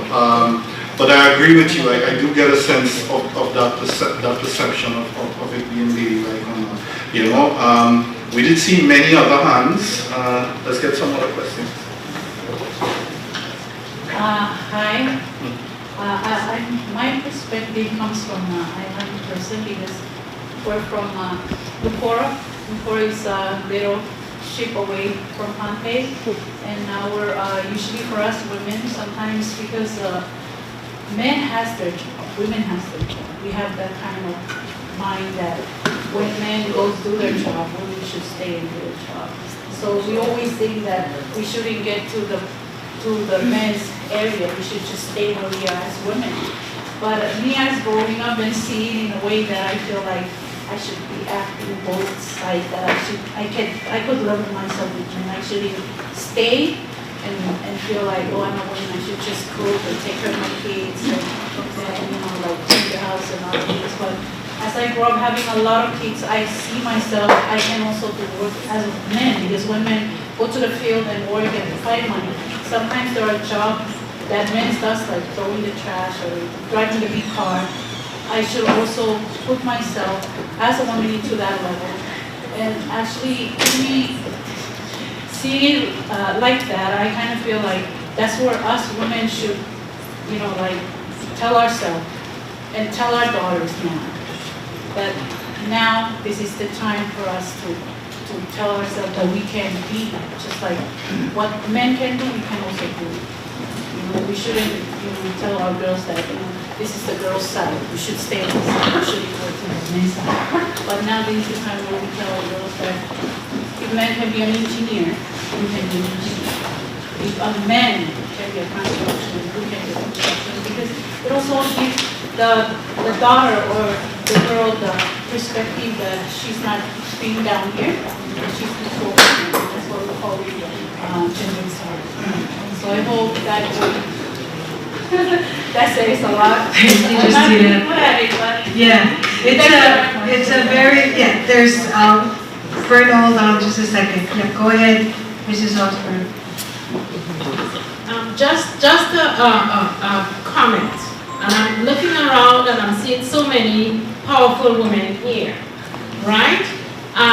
It's a matter of perspective. I'm from an island also. I'm from Trinidad. All right. And the thing about it is that, yes, we want to say women can do this, and women, the men have to do that.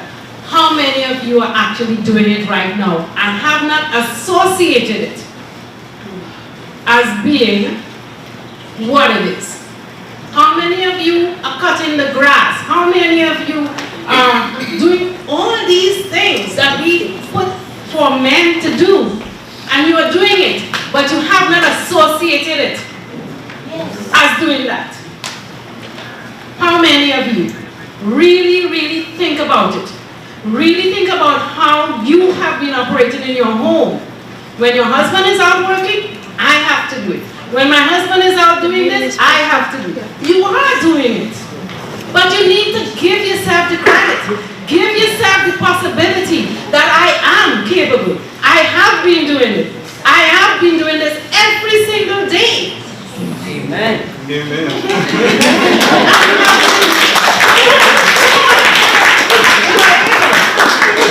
I feel you.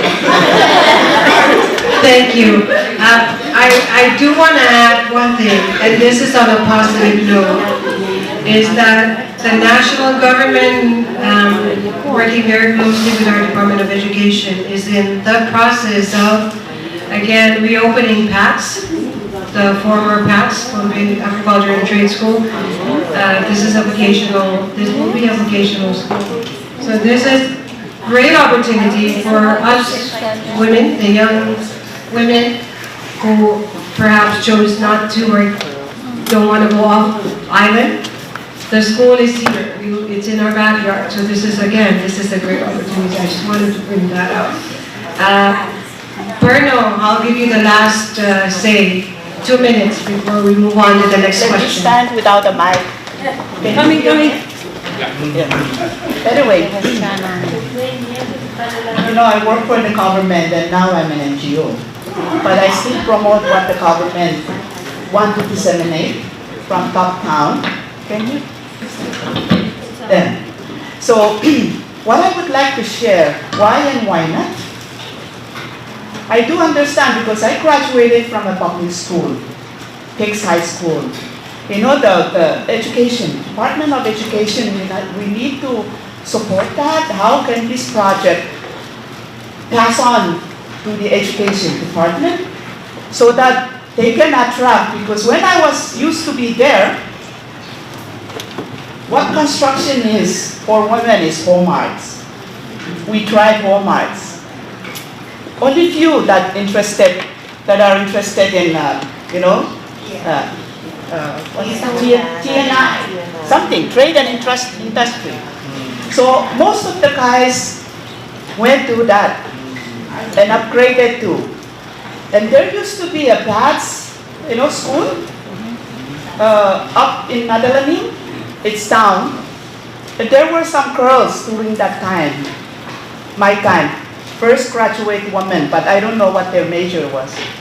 Anyway, so education, we need to support education and attract whatever it is from high school, elementary, high school, down to the only one college here, so that women, a certain the scholarship that we are helping, they are helping, supporting, can be attracted to women that if a woman is in that, we support you 100% so that you can pay up your tuition. I think that is the one that discourages women to be part of it. So if there is a special treat for such women, we can look up to when they graduate from overseas and be recognized. How can the scholarship recognize Pacific schools, Pacific Island schools? Because I too recognize South Pacific University of Fiji, Samoa, wherever it is, including Australia, so that these kids can come back and serve. Australian scholarship and all these things, they support so that they can come back 2 years service your country and then go look out whatever you want to. And then, how can we support, same thing to the labor and manpower, so that they can attract. When there is a woman applying to such, if I'm an engineer, construction, graduated with master, whatever, if I submit my application, they should recognize their applicant, credentials. If they are qualified, then the men, why not? But not that they are friendly with men and they pick up the men because it's women's job. That's what the why and why not was. So now that we learn more as women, we need to empower our own children of tomorrow, today and tomorrow.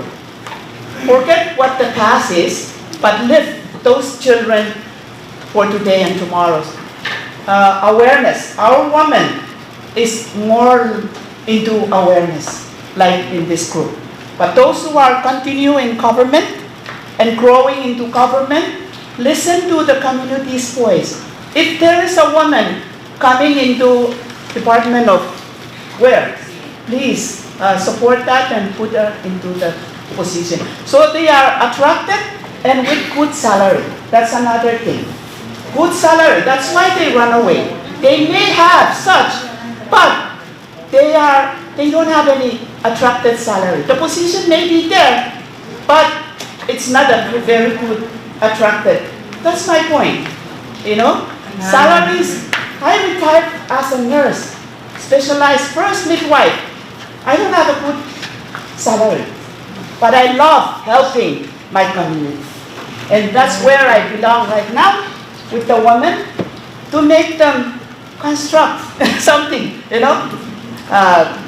delivering babies in the community. I should make something that will bring them to the health so they can carry on their care. Because the best care should be to the children. So that's my sharing to this project. Something for the future of women. So that when I leave, there is something. When we leave, the woman of tomorrow is happy. So maybe this is where the project should be, assisting. Thank you. Thank you so much. Thank you very much. That was very useful. I was just inquiring with Shankaran, our Vice President here, whether the College of Micronesia, FSM, offers degree in construction, and the answer is no. So maybe that's one gap. They do technical and vocational training. Technical and vocational training. All right, so maybe they can expand. Yeah, please. Yeah. I want to let me go ahead. I want to put the World Bank on the spot because as we were talking, and I was thinking, how can we do something practical to get this thing going in terms of women in construction? And what I was thinking, speaking of the college, they do technical and vocational training. So there are opportunities, for women to be trained in, some of these skills, the trades relating to construction. And as Shankara quite rightly said, I spent the first 2 years, by the way, of my professional life working on a construction site. 2 years. So, I mean, I got a good understanding of all aspects of construction. But anyway, there are quite a range of jobs on a construction site. It's not just the heavy lifting. You know, building, for example, the tiling, the electricians, the plumbers, the painters, you know, a lot of stuff, you know, that don't really require muscle, you know. But anyway, what I wanted to say, and this is to the World Bank. If we're going to start something, I mean, and we probably have to work, first of all, with the college to make sure that there's a cadre of trained women, you know, like Charity, you know, who can do this stuff. But I was thinking, I mean, what happens if we get into a partnership with some of our contractors, where we allocate, we call it provisional stuff, to use a technical jargon. We allocate money to get these contractors to provide training for women construction workers. We put in, say, a little 200,000 or so in a contract, and we say you have to train X amount of you know, carpenters or Y amount of painters or whatever. I just want to ask the World Bank, is that going to violate, you're going to tell me we can't do it because it's going to violate your procurement policy? Or, you know, that's what, because I mean, I think that, you know, we can talk and talk and talk forevermore, but I think that we have to get down to the level of actions. What can we do? We have maybe $600 million worth of construction work coming up over the next 5 years. We need to use this investment to do all these nice things that we're talking about and that we want to do. So I just wanted to ask the World Bank this. Is this the kind of practical thing you think is possible? Where we award a contract for, let us say, Jared's project to upgrade some of the ports. It includes a lot of, you know, small construction tasks and so on. We say we take 100,000 out of that, and we tell the contractor, you have to train so many women, all right, in these trades. That's what I want to know. Hope I'm not putting you on the spot, Sean. Thank you. We'll let Jim jump in. Yeah, thanks for that question, Robert. And I've been sitting here listening to this and asking myself the same question, because there are a lot of constraints to getting women into some of the infrastructure sectors. And as Robert rightly points out, it's not all heavy lifting and construction on the ground. That may be a necessary part of it, but at some point there are a lot of other jobs in the administrative end. You've got engineers, all manner. You've got drafters, you've got material management specialists, you've got all kinds of managerial positions, that senior level positions that go up. And when we design projects, the question is how to do so with greatest impact. And I think in this instance, this specific topic, how do we do that? And I'm kind of coming to the same conclusion as Robert. I'm hearing that there's a lack of finance and a lack of experience for women that come back when they're educated, right? They get their degree, or they go to vocational school, college, and they can't quite land that job. Well, what about paid internships, right? What about some sort of internship whereby women can try different aspects of the job? It may be paid, it may not be paid. It may be short-term, it may be long-term, 3 months to a year, for instance. But give them the opportunity to A, learn more about the job, and B, be able to prove their abilities to the employers. Now, that doesn't necessarily mean there'll be a job at the end of it, but I'm wondering if in ideas of how we better use our scarce financial resources as the World Bank or as the ADB, how do we design our projects for maximum impact? And there's awareness raising for sure, but I think there are other steps we can do. Training programs, right? Short-term training programs. We could use our funds targeted specifically to women who are interested in exploring some opportunities. Yeah, to me, I think that's kind of what I wanted to hear back from others here, what I'm trying to glean from this. How best we can design these programs going forward. And a lot of the stuff work that Shintara and the team will be doing on these workshops and surveys, that'll come out of the report like that. And so I think it's, as you think about this, help us to design better programs going forward. Thank you. Thank you so much. One last question. Como Ms. Andy.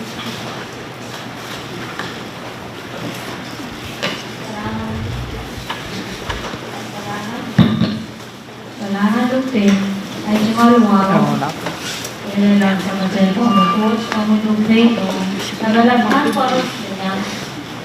Touchdown na Joe Sunset. Lupin, nagkakakita na kung mag-translate po. Iyan kakakaya.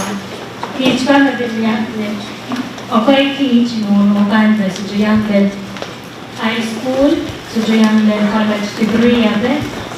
Yung one teach kan paano na pwede kami aja niya. Kasi kung lang teach pwede Sujayang degree abe. O kami na niya mathematics lale, niya science lale.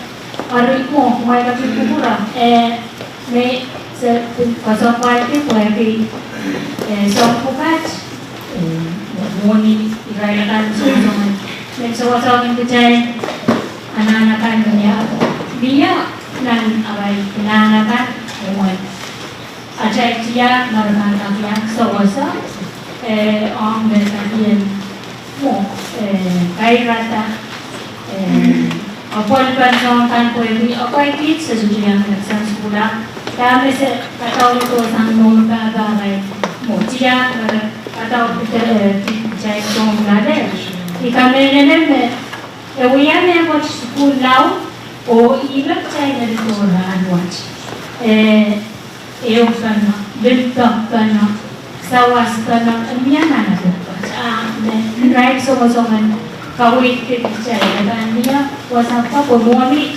nalan jalan na development na. So, जो मोनी का करना जमाना तो कर और या तारा रबान का सवाल अपन teach kan so जो yang exam school आज कोड kan तारा कानून किया मजा कानून या construction हाँ रबान ini ragu रबान वाली सरita kalangan Let me try to translate what Ms. Adley was just stating, which is also very important. The question raised was, it's sort of in line with the traditional knowledge, but in preserving our culture and tradition.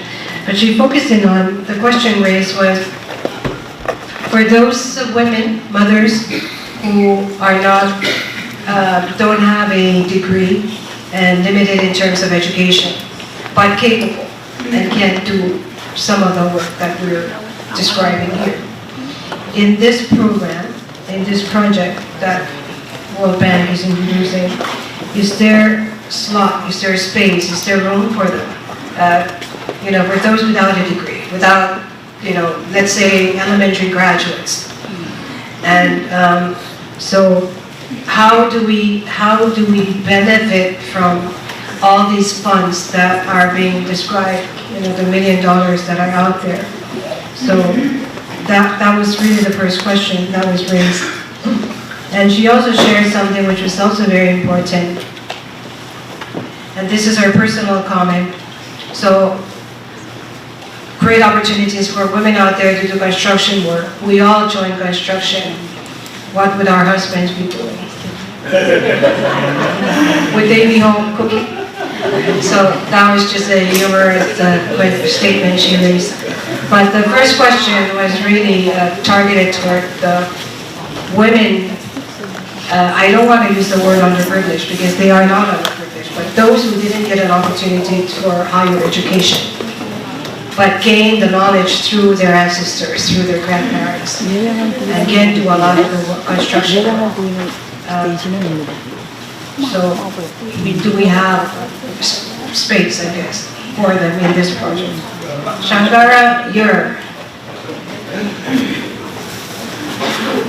Thanks, everyone. I think that ought to be the product of a well-designed program.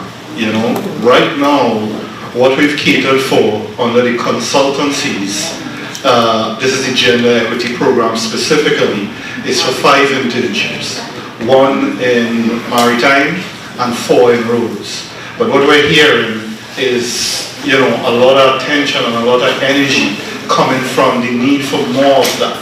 I think Robert's suggestion in terms of moving it into the contract which perhaps, we could have a chat with Steve and Will Monday in terms of maybe it could be worked into the environmental safety and management plan or something as a requirement for the contractors to provide local internship requirements.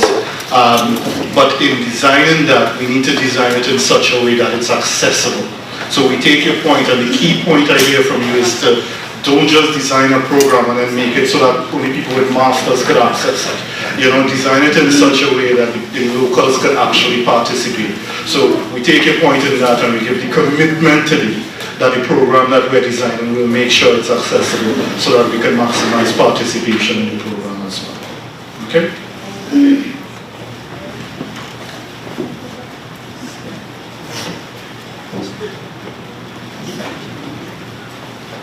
Next. We're going to move on. Again, reserve your questions.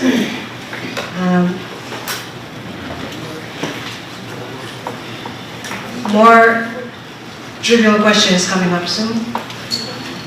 Lunch is available, lunch is served. Come in. We just have our students from Our Lady of Mercy Catholic High School joining us. They just finished school, so we invited them to come as well. So these are our youth. We came in just in time because we're talking about your future. We are going to put you in construction. One of the things, Shannon, just give me a minute here. One of the things I'm thinking about here, coming from an administrative perspective, things often work when you make it mandatory. So here we're talking about women in construction, women in STEM and all that. And unfortunately our assistant secretary just left, but I'm wondering whether, this might involve maybe personnel, it might involve, the commerce and industry. But make it a requirement that any construction company, especially foreign or local company that are here doing construction work, before they're given the license, make it a mandatory requirement that you have X number of female. I don't know, I'm just, something that just came to my mind. And sometimes that's what it takes. You jumpstart it by making it legal, requirement. So no one will get a license to do construction work until you have X number of female in it. So find your female construction workers. I don't know, maybe, again, since we're talking, things are flowing through my mind. Shangara, your next slide, please. I hope someone is taking note because I'm taking note and... Yeah, sorry. You raised your hand earlier. Please, go ahead, Marianne. Sorry, I just wanted to add just a comment regarding women in construction. Traditionally, women are involved in construction. When we come to build our traditional homes, the women are the ones who make they're the ones who make the rope to tie the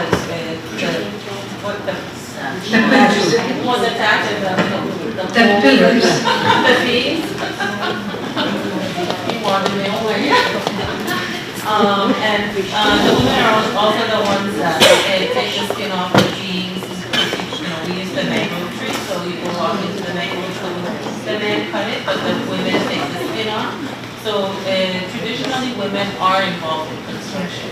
I don't know. I think the area that we really need to look at is why is it that it's the Western mentality that has made it seem like it's a man's job, when it really is an equal, like traditionally women and men have equal parts in building a home. And so therefore I think we should really look at the Western mentality. I think they're the ones who brought that notion that it's a man's job, and we need to bring it back to that. We need to bring it back to the traditional way of thinking, and I think that will help bring, help increase the women's involvement in construction, or the construction field. So that's just a comment. Yeah. Thank you so much. It is very true. With all due respect to men, I think sometimes men are overrated in terms of the work, the construction. But what she stated is absolutely right. Through our years, you see them in the frontliners because they're the ones driving the heavy duty. But in terms of the interior decorations, it's mostly women. We know which tile go in this area, which color paint is in here, and we can tell the husband, okay, we need this cabinet being fixed, So, yeah. But thank you very much. Please, again, note your remarks. They're very important comments. The two students that just came in, please stand up and introduce briefly yourself, what your names, who you are, and what school you come from. Briefly. And your major. And your major. What do you want to become? Construction.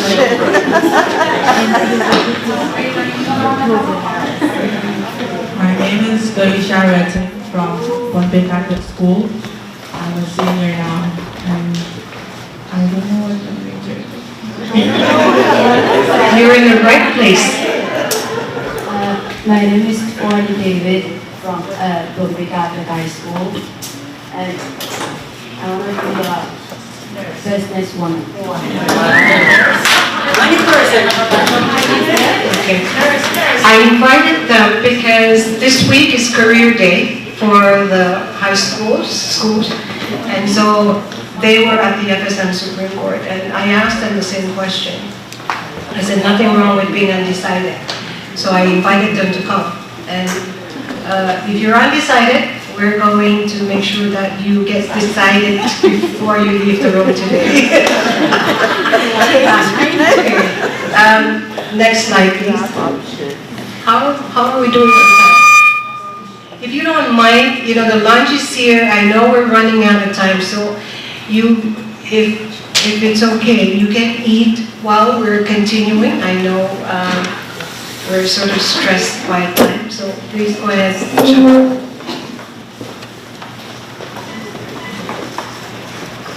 So just as how the first session, so this is session 2, the first session was asking the basic question of why isn't there more women in construction.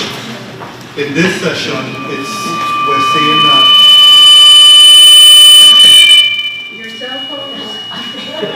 too close to. See, we know a little bit about technology. Move yourself away from the mic. So in this session, what we recognize is that the problem with involvement of women in construction, it doesn't start at the point of construction. It starts during the education sector. And in the education sector, it starts well before, and stuff related to construction is broken out into the science, technology, engineering, and math sections. But in that area, there are a few key questions that tends to come up. The first thing is there fear towards STEM? That's the first question. Science, technology, engineering, math. Is it that people don't want to do it because they're afraid of it? So here's the first question. Do we think STEM is a good thing? And if we think STEM is a good thing, why isn't there, in your mind, more people involved?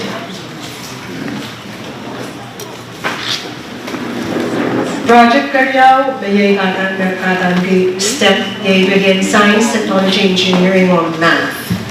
Beta ko, Namiya Karon, Kapan, Eleta, Talagari, yung elementary kan, Panaw-naw ng Science, billion Technology, billion Engineering, or billion Math.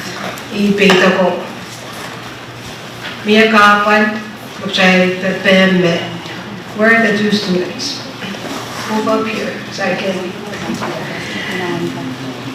If we were to send you to a technology engineering class, to become a construction worker someday? Would you take that? Would you consider it?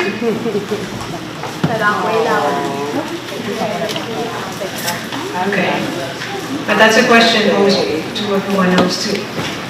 Mia, any comments?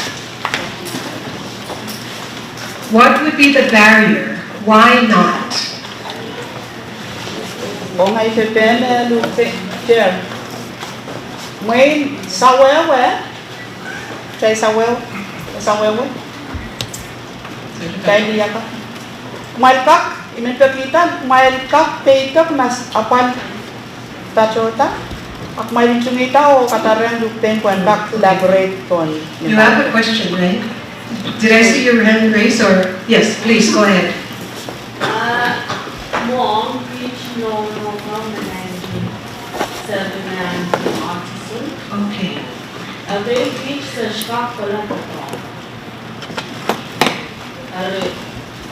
my question is, are we included in Thank you for your name again? Kim Arnold. Okay. Thank you for coming, because this is really one area that we haven't really, it hasn't gone through since this morning. But there's findings that there's more and more children, autistic children.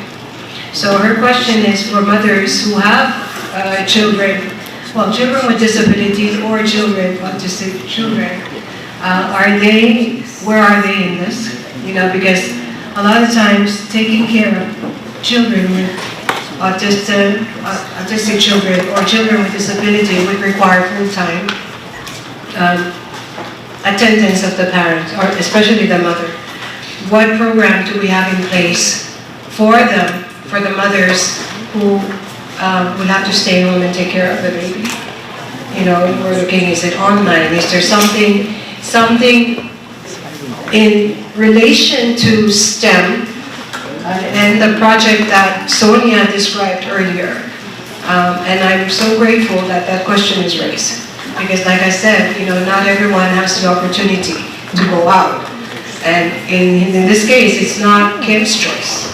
She has an obligation to stay home and take care of her child, autistic child. So this is a very important, and I hope that we're taking note of it. Sean, go ahead.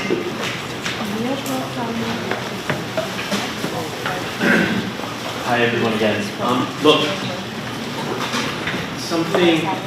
I've looked in the program, and something that we're focusing a lot on, we keep using the word construction. And it more dominates the program. You've got to think this is a transport project. There's other elements of getting involved in creating opportunities for women in transport other than just construction. And other areas where this project seeks to promote more equity. There's maintenance. We're talking about doing physical stuff as well. There's planning, so technical jobs. There's clerical work. There's other things like that. So let's try to think broader about that as well. So when we talk about planning, today there's a GIS specialist. It's a very technical thing where you would need a background in STEM, but that's not, that's not construction. Policy, things like that, we need to be thinking a little bit more broad. Okay, so please, can we try to think about that, and this project looks to go beyond just, construction in terms of helping. This project is very much focused on inclusion. So for the mother who has a child with autism, we need to think about, I think the picture on equity is very telling. How can you enable an employment that works? Technology is improving. The World Bank is also providing support for ICT. We need to think and marry, is there work that can be done from home? Maybe it's more desk-based, transport work that's technical, whether in private sector or for government, where people can work from home. During COVID, the amount of work from home opportunities have increased. Whether it's in research from home or potentially working on it, we need to be looking at, again, HR policies. This is something that is going to be looked at through the project. So how can we facilitate, enable that? That makes it easier for people who have obligations at home to also have opportunities maybe for part-time work or without leaving. It's very hard if you have to work on a site to have a child with you. You can't, maybe necessary, that may not be the best opportunity, but there are things out there that we need to be thinking about. We come back to the issue of traditions and preserving it. I want to turn this a bit on the head and say again, like I made this comment before about consultation and inclusion. Let's think about how the project, transport is often considered an enabling service. How can improving access and transportation, more efficient transportation, more resilient transportation, better enable the preservation of norms in society and culture? We need it, that should be part of these studies and trying to do it. It's not just protecting it, but let's think. And I would ask all of us, the government and the bank, to be taking this on board. Thank you. When we meet with the consultants, to be considering that and Thank thinking, you. how can it make it easy? Thank you so much, Sean. Sally, I think that, yeah, sorry, go ahead. Thank you, Sean. It has been so impressive to hear all the questions from the floor. Thank you so much for raising those. And a lot also I can relate to myself. When growing in Nepal, I was trying to look for opportunities, and I was thinking like, oh, there are some vocational training, some kind of STEM. I was looking all over those. I wanted to make a couple of points on the question about the disability, right? And as Sean mentioned, our project does include people, it is inclusive, and specifically we mentioned women and people with disabilities that we are focusing on. Thank you. So it is there. And also in STEM itself, we are committing ourselves, the government of FSM, TC&I are committed to spend at least 20% of opportunities that our projects on the score will be provided will be filled by women, 20% of opportunities. And within the Transport Data Management Unit, we are committing to provide at least 50% of those opportunities to start with the women. In addition to Elaine, we have Sonia and all, we would like to see more coming in. So we are committing and we are monitoring those that should happen. And I also wanted to share with you on the flight from coming here to Pohnpei. There was in one of the islands, I forgot, it was the second and third, the quadrant, right? Quadrant. One of the ladies, young lady, came and sat next to me, and she started asking me what I am here for, what am I doing, and she said that she is an electrician, and she just got out of this college, and she's an electrician, and she was in that island for 2 weeks with her brother to do the job, and that's how she has been supporting her parents. And in addition, she just found out she just got the internship in IOM. And I told her like what our project in FSM is doing, and she got so excited, saying like, oh, is the World Bank also doing similar thing in our island? And so like, how can I know that such thing exists in FSM? And how do I find out information? So I would like to request Robin to see like maybe on also ADP, like we need to find a way to, in addition to consultation, coordination that we've been talking, Sean has been emphasizing, we need to also put it like in a simple way in the website, somewhere like what we are trying to do, right?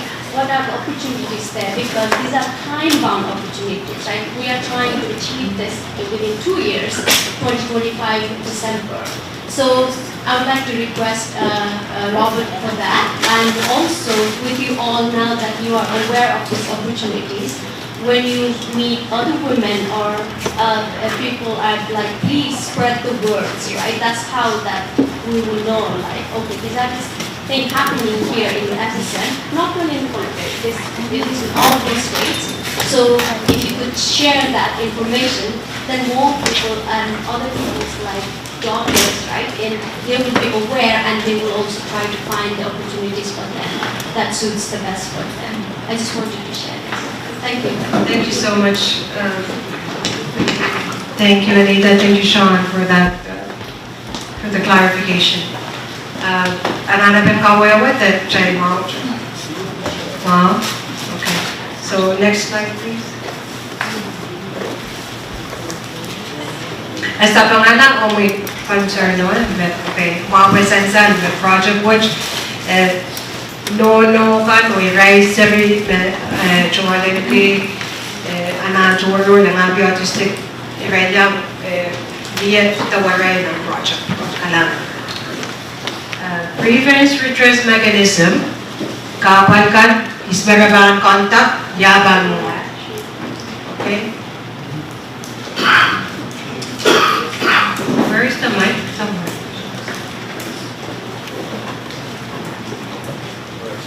So the key thing we wanted to touch on in this section is the grievance redress mechanism is a specific safeguards tool that the World Bank and EB programs have to support women when construction projects are actually happening in their area. So in this case, what we wanted to find out is what exactly happens now, right? What is the system now? Let's assume the World Bank is coming to construct a road in Madeleine, all right? And God forbid something would happen. What we want to find out is, who do you call? What happens now? What is the system that's in place if something happens? If you look at this picture, you will notice this is a construction happening in a rural area. You probably can't see it too clear, but this is one woman dressed in a sari, and everyone else dressed up for work. Do you think she feels safe? Do you think she feels, and if she feels unsafe, what does she do? Who does she call? So I want to put that out to you all now to find out, well, what systems exist now? Do you call the police? Do you call doctors? Who do you call? So, because for us to make it better and to make it more responsive, we need to first understand what exists. Okay? So your first question, Shankar, is in a scenario, let's say a project is in Madeleine, who do we contact? How do we know? I'll start off with the answer. Nobody knows. We think that it's one of these projects by some members of Congress.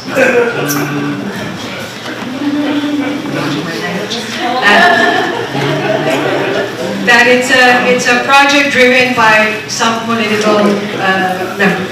You know, we don't know who funds it. I live here all my life. I see patching of work here and there.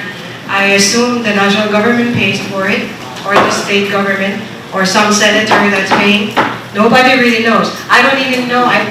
This would be new if you're saying that World Bank funds some other road projects. You know, we often hear of Senator so-and-so and so. Since you say Madeleine, we know who that senator is. If it's in Net, we know who that senator is, and like, you know, other municipalities. But frankly speaking, very limited information.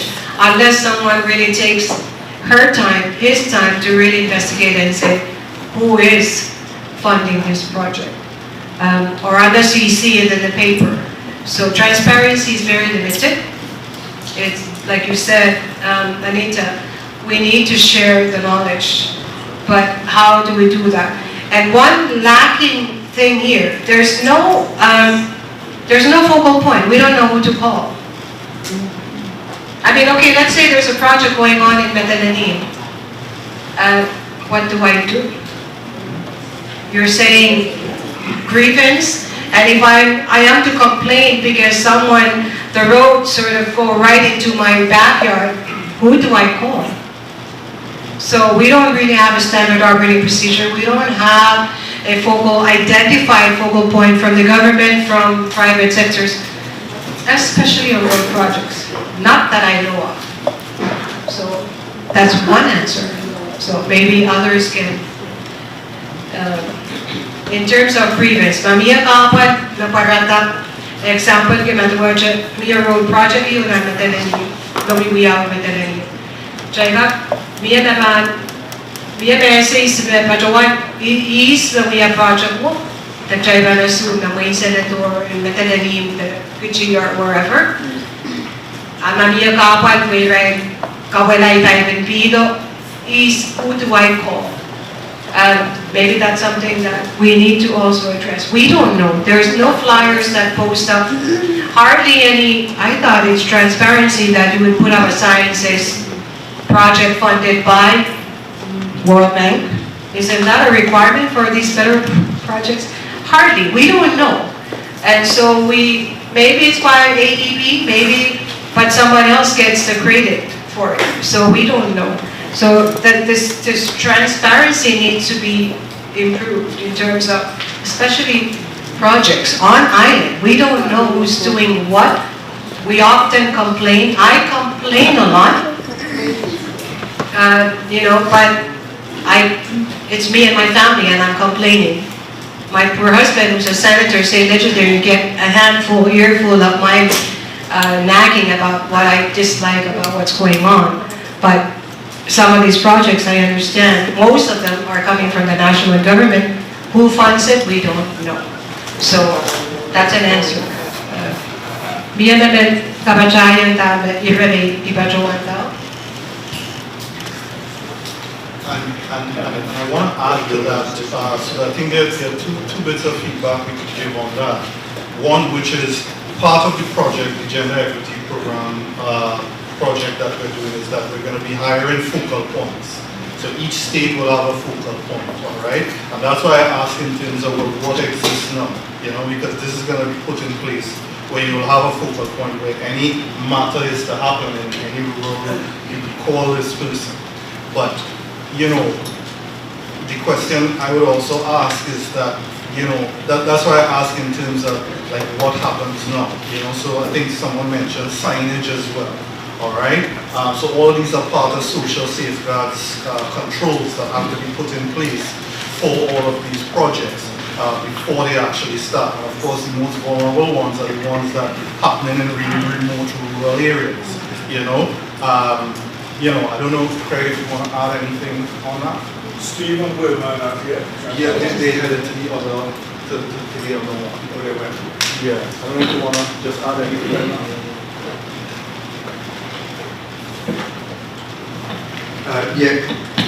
Just add briefly to that.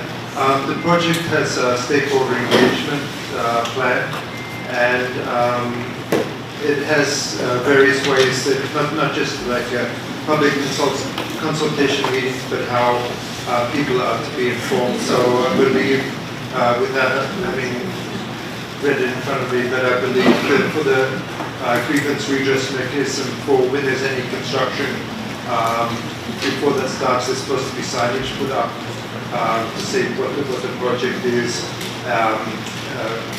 contact point for to the project management and also for grievances. Yeah, thank you. I think I'm almost certain that it is a requirement, and I'm almost positively certain that it's not always gender. Okay, so maybe, that's one of the things that we might want to consider. Like I said, the transparency is very important. So we know who's doing what, and if there's issues, we know where to direct our grievances to. Your other question was regarding the photo. Do you think that the women feel safe wearing, what is it called? The sari, rather than the vest, safety vest. What do you think? Can you go back to that slide? Peito ko, kulen na sa when iyo yung construction worker, wala ko wearing the vest up, Leo. Do you think she feels safe? Yeah, go ahead. Let's just say. Okay. Ma'am, tama ba?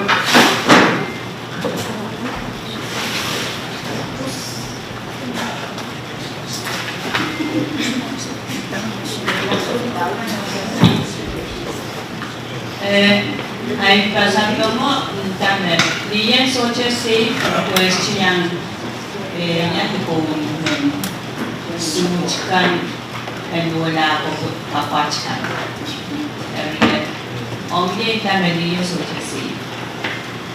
The answer is she doesn't feel that the lady in the photo is safe because of her attire. It looks like she's wearing high heels. Well, maybe she's the one expressing her grievance and not necessarily a construction worker. It's hard to tell. And if she is in fact a construction worker, then she should be disqualified for not wearing the proper gear. You know, we're talking safety security. If we're talking equity, she should know better not to wear that. It's not the man's fault, it's not the construction's. I thought it was a trick question, Laura. I mean, you see it in different lenses. We don't know whether she's a construction worker, maybe she's a grievance spectator, maybe she's a landowner telling the guys what to do. Yeah, go ahead, Robert. Yeah, just to say a few things. Or maybe she's the supervisor. Thank you. Okay, Stephen Wilmer, you said not here. Yeah, what we call them safeguards. Not include soap, just the terminology.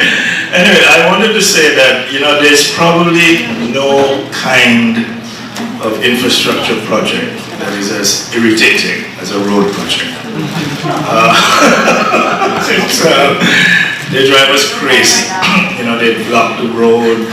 They cause water to run off in surrounding premises. They have deep holes and children go and play and all kind of unsafe, you know, practices and noise when they have the excavator and this and that.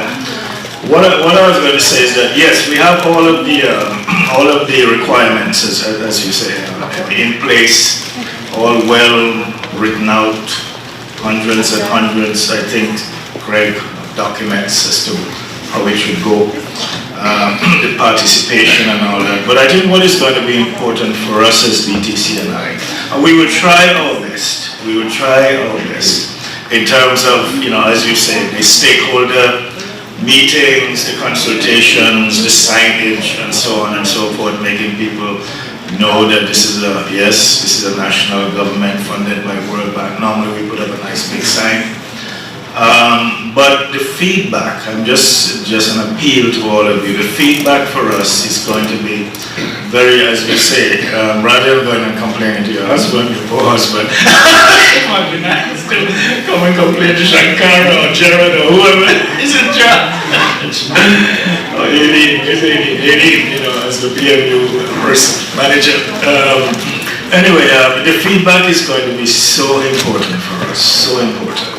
We want to work with you if there are problems, if there are things that the contractor is not doing right, if he's endangering the safety of you, disabled, yes, disabled persons, elderly persons, people with poor eyesight, might not be able to see, you know, people walking with, you know, physically challenged, as we say.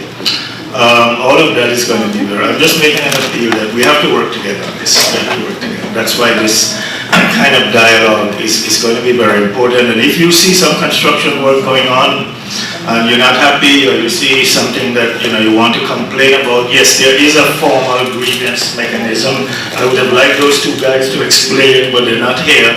How it works and what you can do and so on, and I hope you don't have to fill out a form and all that. They haven't helped us if you have to do that. But anyway, I mean, we hope that it's user-friendly, and even if it's not user-friendly, that we just will appeal to you to come back to us, and because it will be a lot of works going on. It will be a lot of roadworks going on. And we want to know, we don't want to endanger anyone's lives or anyone's safety or even, in terms of convenience. So I just wanted to make that the feedback. We will try our best. And if you find that we're not doing well enough, this is the guy.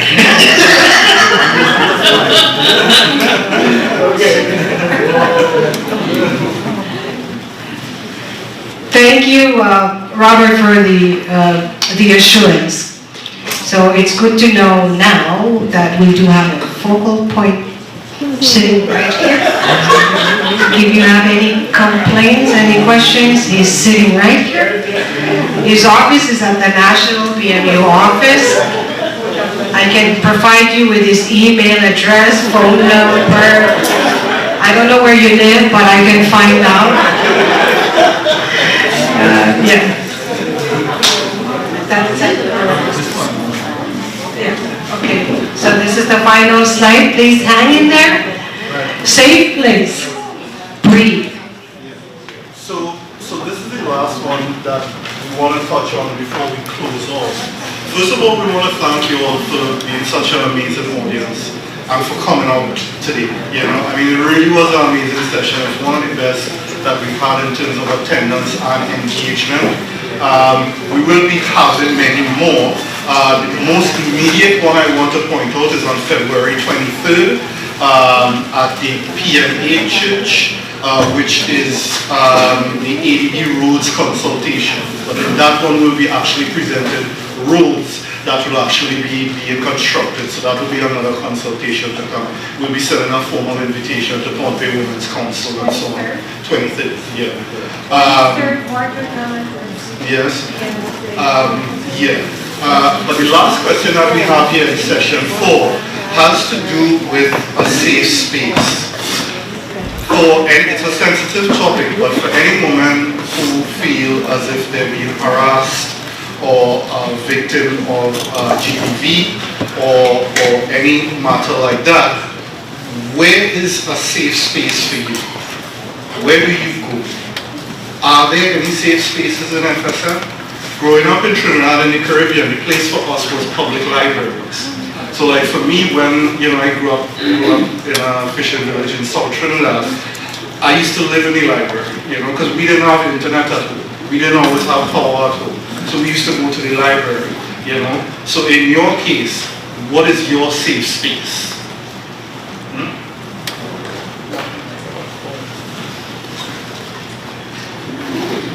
Last slide, that safe, it's a safe place, but it can be a safe space.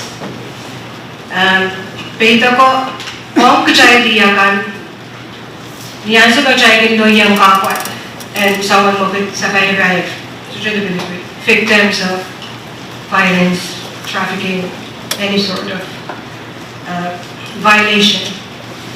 Where do we go? Peita ko mamiyan, wasa nagchay ka, rebel sa waslang. Elegak chapiyata, actually, for respect. In terms of a safe space, this is a very, it's not sensitive, but it's a very important topic for us for Pohnpei Women Council. We do have an office. I would ask if you have time to swing by the building. It's a 40-year-old building. They refer to it as a Samoan building because it's built in kind of a Samoan-shaped farmhouse. And the land was donated to us, leased to the Pohnpei Women Council by the state government. And we are in the process of working with the U.S. government to rebuild it so that it can be a safe space as well as a one-stop shop, one-stop center. It's typical for NGOs like the Women Council that we do not have the funds for it. And this thinking of begging the government to provide funding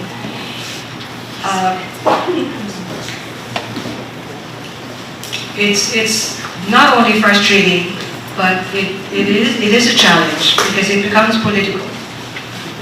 And I'll give an example. For example, we had requested $10,000 for International Women's Day, and that didn't go through by the state legislature. For whatever reason, we don't know. But currently, we are housing a family of 4. Mother with 4 children and a granddaughter from the outer islands. Due to the safety security of these, I'm not going to go into detail as to who they are. But they were displaced during the COVID era. And from what we understand is because of some financial dispute among the family, they were kicked out of the family house and were living on the street. They have families here. They moved into family residence, but then one of the daughters got sexually assaulted by a family member. I mentioned about the outer islands because this is an issue this is one of the reasons why a lot of the out-migration is by by people from the outer islands not having a space, not having a place here that they feel they belong. And so it's a very important topic, and I'm glad that, Shankara, you raised that. The victims are still, we have been housing them for the last 4 months. We do not have funding, and the national government has a human trafficking building, the Blue House building right across the Amherst gas station. But we're told that that is only to accommodate victims of national crimes. How do you differentiate between a victim with national jurisdiction or state? And so we don't want to get into that political fight, but we continue to provide assistance as much as we can. Out of pocket. We provide for food, clothing, of course the shelter is free. Thank you to, I believe it's your office that provided us with the solar air conditioners. So at least during daytime they have aircon. But we continue to provide cash power for them during the evening and food. Of course, clothing and other personal hygiene things. But I raised this because this is one of the pleas I have been asking, and Shankara, I'm sure you've heard this many times from me as well. According to the US, the CPs are here, military CPs. They have been to the site. This was an approved project right before COVID. But when COVID hits, everything shut down. There was a delay and the ambassador changed. So they're back. They just recently were there doing inspection. We're told that, yes, it's one of our projects. But their priority, we're not sure exactly where we are in terms of their priorities. So this is a great opportunity, again, time for us. We're working very hard with the embassies. Australian ambassador has graciously agreed to help to support in terms of training, the capacity building for our members. All of us have different jobs. What we're doing are volunteer work. And so we need assistance in terms of, we may have a safe place, but it's more than just having a structure, a building where you can run to. You have to have certified counselors. You have to have victim advocates who understand what they're doing. It was a risk when we took them on. Several years ago, we were bombarded with the same issue where the Attorney General's office came to us and said, here, these are 3 victims of trafficking. We want you to house them. The president at that time respectfully refused to accept them, knowing that sometimes victims can be suicidal. We were not equipped. And so if we take them in and something happens where one commits suicide, let's say, who's responsible? So again, thank you for bringing this up, but I don't know where in the work plan does World Bank, ADB, national government, state have in terms of support to NGOs like this. small $10,000 was not approved. For whatever reason, like I said, I do not know. And I've been told, please resubmit. Go to the national government, ask for Congress. Why should we do that? It should become an annual appropriation. We're not asking money for my own benefit that I'm going to be traveling with $10,000. It's really it's part of the the Sustainable Development Goals, to assist, to eliminate all these problems. And so if there's anywhere in your projects that provides some assistance, we don't ask for much, but just to help with food, clothing, cash power, and all this. We understand the confidentiality of these things. And so oftentimes when these matters occur, I keep it to myself. Talking about my poor husband. In this particular case, I happen to be traveling in Koshai, and I get a call from him saying, this lady called and said she's out of cash power. What are you doing providing cash power? Who is this person? And my only answer is, I'm sorry, I didn't tell you. Have Shanae, my daughter, I said, have her go get $100 of cash power, go put in that building, and I will tell you later when I get home. But that's how sensitive these matters are, that you cannot even, the person, what he didn't know was he has been providing support to these families. And I didn't tell him. And I cannot tell him in detail. But he found out, I don't know, through other means. We have our legal service folks here, and really thank you, legal service, for agreeing to support our victims. So it's a challenge, World Bank, it's a challenge, Shankar, and I'm glad you brought that up. Trainings after trainings after trainings have been conducted in terms of gender family violence, sexual harassment, human trafficking, anti-human trafficking. But what we're lacking is that fourth P in the anti-human trafficking legislation, the national one that says partnership. There's prevention, protection, prosecution. And the partnership part of it is often forgotten. And we are the partnership. The government cannot do that by themselves. And so I know I'm giving sort of a lecture here, but again, with all due respect, and we're again asking for assistance. We are going to be working, this is something new, I just met with the ambassador of Australia yesterday, but we will be working in close collaboration partnership with the Australian Embassy to work on the safe space. It's called the safe space. So please, whenever there is some funding out there, even the bucket change left from the road projects that you have, toss it over to the Pohnpei Women Council. And I can assure you that we are really in support of transparency. Every penny counts. We will not abuse it. Any input, comments from members? Thank you to UNICEF, Jessica, for coming in. Would you like to make a comment on, are there any possibilities at all?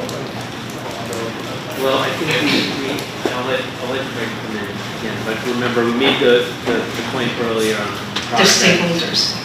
Yeah, so the project looks to address gender-based violence as well as trafficking. Now, it's within the context of the project. The project cannot contribute to it. We don't go beyond the project. If we want to go beyond the project, you have to look at other mechanisms with that through dialogue with the bank. Now, we know that the bank has a number of projects that go with the country. We need to have a conversation with finance if there's a desire to go beyond that. There is an education project, capacity leader, I believe just got in the country now. A lot of what we're talking about today is on education as well. We've had some meetings with them, I believe it's just gotten into the country. Unfortunately, I think because of connection, I understand, our GDB specialists, would love to come in and comment and doing that. But the project already makes for some elements of support services through that victim through the project. Right, you want to commit. So for example, you might want to get in if a contractor commits. Yeah. Okay. I'm sure. I mean, as Sean mentioned, I'm sure the project has a gender GBV specialist. Unfortunately, due to technical issues, not able to join. We'll be able to give more details. But there's a GBV and anti-human trafficking component to the project, both for the maritime and also for the road projects. So in terms of partnerships, there's certain services that need to be provided for the program to be delivered. So, for example, there's codes of conduct for the contractors and for the workers. So there needs to be a partnership with some locally qualified organizations who can provide those services in support of the program. And if there are also direct people directly adversely affected through GBV or, for example, under the project, there are some provisions there. And I think those partnerships are still being developed and worked out. But in terms of it doesn't extend to ongoing operations of those, for example, of an NGO who's providing those services. It does or does not? Does not within the context of the project. Okay. Yeah, I kind of understood that, and you know, my statement was, like I said, if there are, I used the word pocket change and leftover project money, that I know that it can be, you know, these projects are earmarked specifically for certain projects. And oftentimes there are surplus. And if you have the authority to divert that, you know, in line with GBV, that would be great. Maybe it's a wishful thinking, but it doesn't hurt to bring it up. So yeah, thank you. I mean, I took note on the stakeholder consultation meetings that this will be a partnership thing, and the community engagement.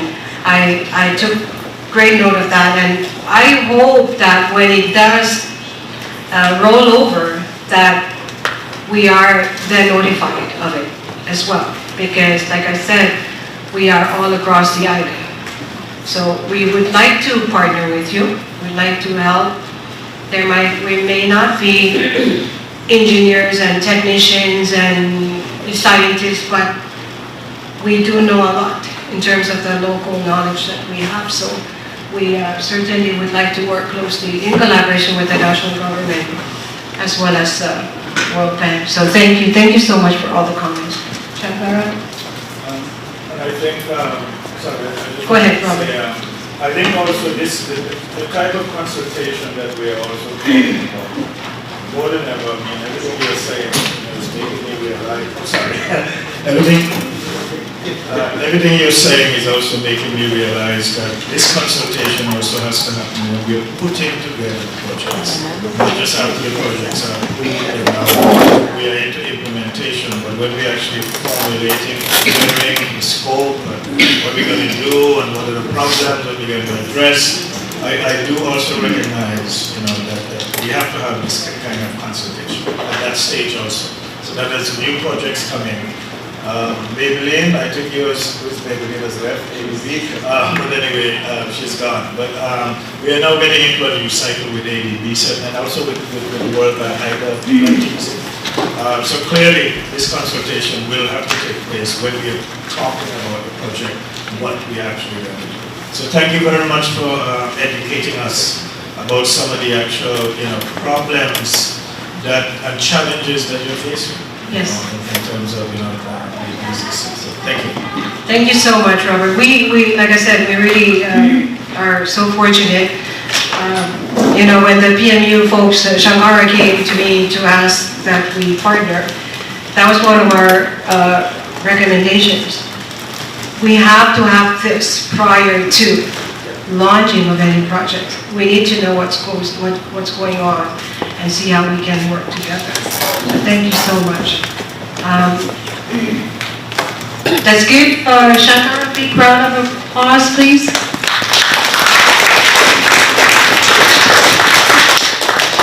I have few telephone cards and cash cards. Shankar, you have a question, trivia question you want to talk? What is the name of the lady from AEP that gave a presentation earlier? First hand raised? No, you're disqualified.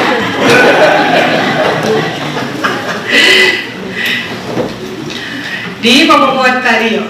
Nakapatch. Yeah, their first name. You can cheat. It's in your program. Going once, it's 9, 10,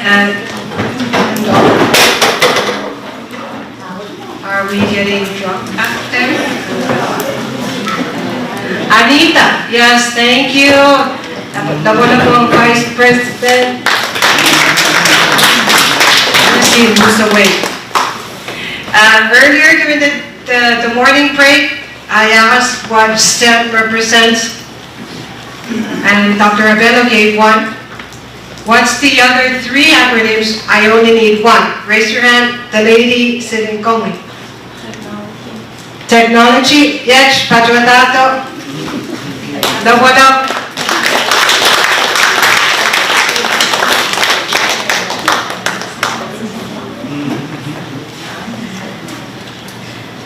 Another one. What are the two? Yeah, oh wait. Engineering and math. Technology and math, you get one. Yes, Patriatato. Thank you.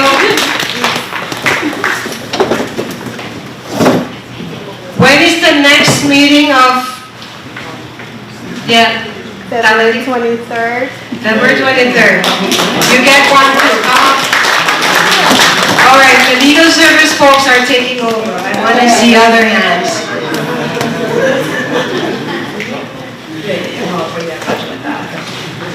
February 23rd, where?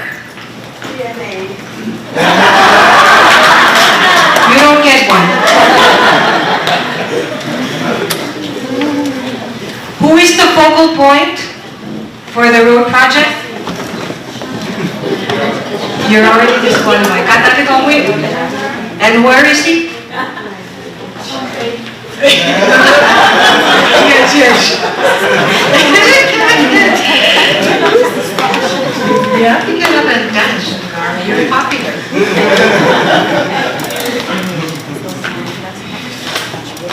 All right.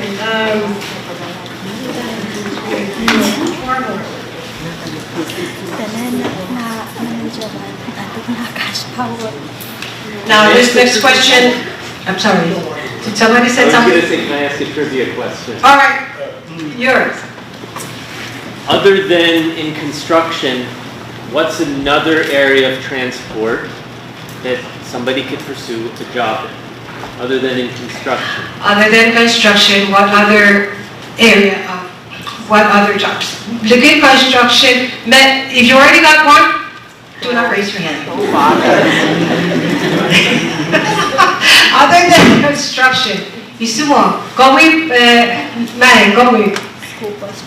Hey. Engineer? Hey, yes. $5.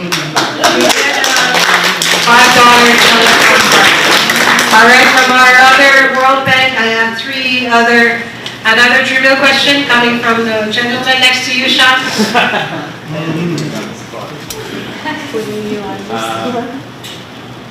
What are the three names of the transport projects? What are the three acronyms? The two road projects and the one maritime project.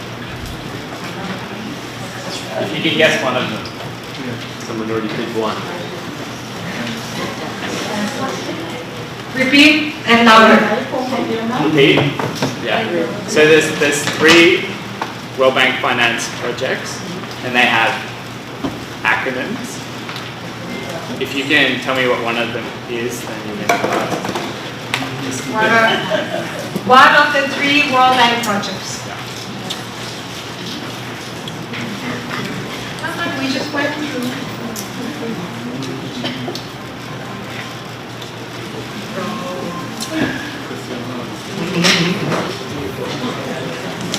Share something? Maybe we can share something with those 3 acronyms. One started with B. And I'll give you a hint. It focuses on primary roads. So think primary. Primary. Yeah, go with that. Legislature. Score. Oops. That's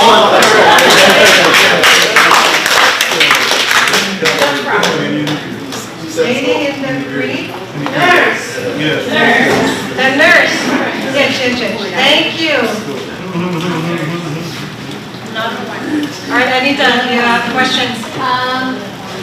If the road is being constructed around your community and you see something is not right, what do? Do you just go home and complain to your home, or what do you do? Okay, I see the student. Miss David, you raised your hand. What do you do? Call someone. Call someone. Who is that someone? Police or someone in charge. Police or someone in charge. Is that a good enough answer? Yes. Yeah, here, come get your $5.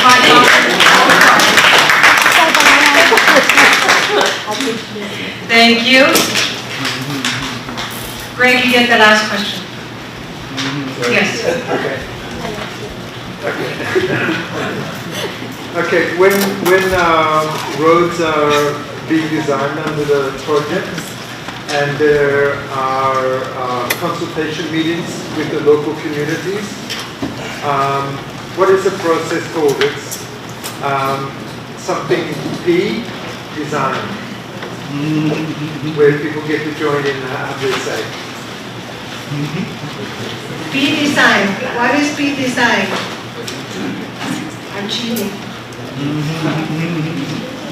When the construction is ongoing, a road construction, all these acronyms. Okay, I'll give There's you a hand in the back. the follow-on one. Somebody said it. You got a hand? Okay, it's participatory design. Okay, so the follow-on question from that is, when these meetings are held, who is supposed to attend? Who is supposed to attend these community meetings?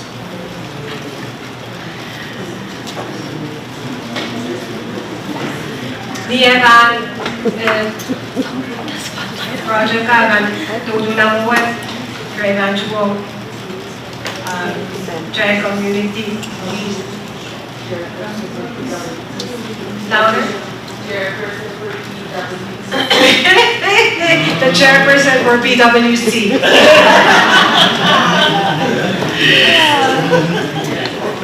That's me. You know what? You get a card. Yeah.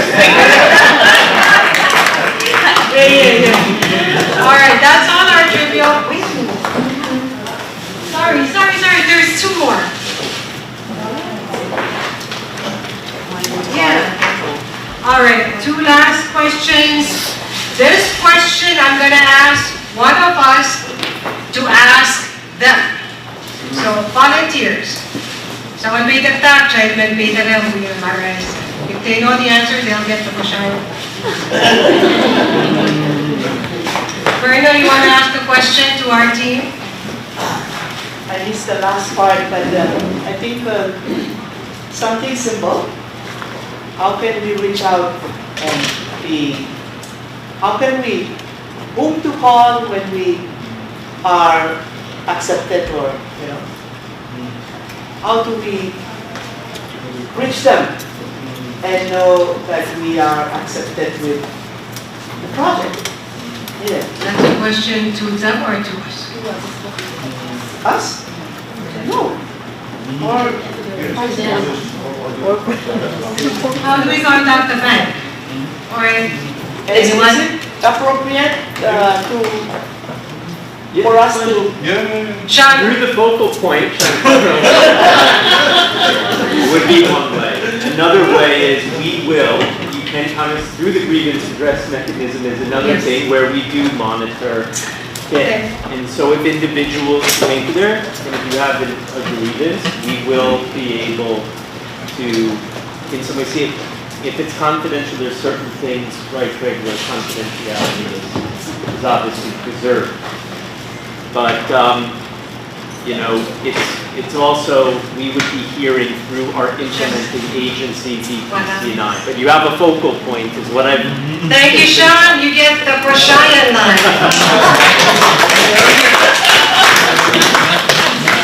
Now, this one is not a question.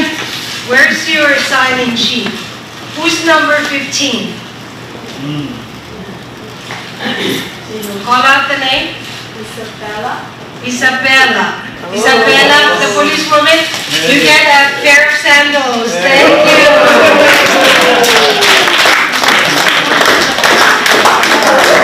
When you're off duty, you can dance. That's all the trivial questions that we have. We're getting very close to the end of our program. And I would like to ask Sean to give the closing remarks. I'm told you are the person to give the closing.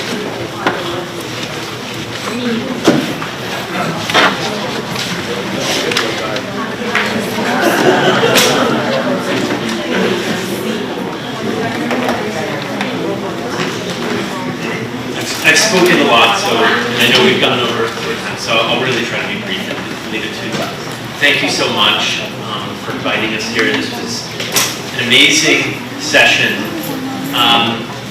You know, I didn't anticipate a turnout this large. Diverse in terms of people coming from different areas, fields. It's a great representation within Pohnpei. You've really raised the bar very, very high because we've got 3 other states that we're trying to do very similar things with. And I really encourage PIU, the department, to try to build off of this experience here. I hope that it's the beginning of a partnership with the community through the project. I want really to encourage more interaction like this. We always push consultation. It's at the core of what we do. We remain committed to gender equity through these projects. Want it. It's paramount, and it's really goes hand in hand with the objectives. Again, thank you to the organizers. Thank you for having us. Incredibly grateful, and I really wish you all a great rest of the week. Hope to see you again sometime soon.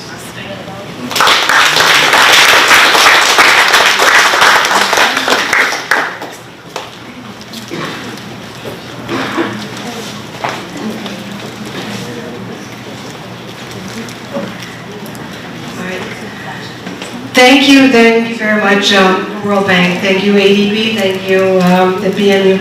On behalf of the Pohnpei Women Council and all the students, the Department of Public Safety, those of us who are from the state, national, thank you to UNICEF for being here, even though you're late, but we welcome you. And everyone who's here today. I would like to ask that we give another big round of applause to the World Bank. And as I stated at the inception of this meeting, that this is indeed an honor and privilege for us. We don't often get this type of opportunity to meet with World Bank. I know when we first received the invitation, there were a lot of questions raised. There were a lot of hesitant, not because we don't believe in the program. It's just some of us felt that this is too technical for them. You know, the language barrier. And there were even questions. World Bank, Asian Development Bank, so do they give loan applications? Are they going, you know, so there's a lot of, you know, the word bank means loan. opportunities. And so it was, I'm very grateful for the explanation this morning by Sonia on, who you are, what you do. And like you said, we really hope and we look forward to a continued partnership. We'd like to believe that this is just the beginning of this partnership. Again, to reinstate our willingness to help. It is really not just for us, but it's for the betterment of all the women of Micronesia region. And we wish you the best as you embark in your next journey with Chuk Koshaya. We have worked closely with the women organizations there. And so greetings to them. But when you're back in Pohnpei, we have our focal point here.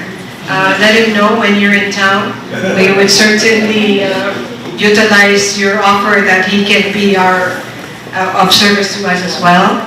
But thank you again to the BMU TC&I staff for entrusting us to be your partner in this. So again, kailangan kasalelia in our language doesn't mean goodbye. It means we shall see you again. So this is our ending. Now, for Pohnpei Women Council members, we are a bit over time. Let's give ourselves a 15-minute break, and then we will go on with our meeting of Pohnpei Women Council, and I promise you it's going to be very quick. We want to start working, filling in the blanks for International Women's Day, and also to do a recap of what we just went through today. So thank you again, Kalahan, and have a safe trip. All right, there's still food in the back. Leave it there because we're going to proceed on with our next meeting. But thank you.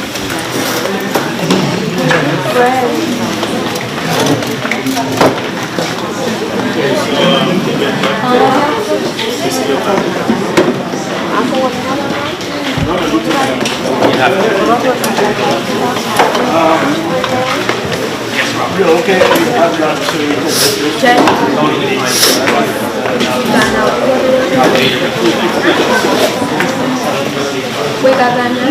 that's what I was wondering.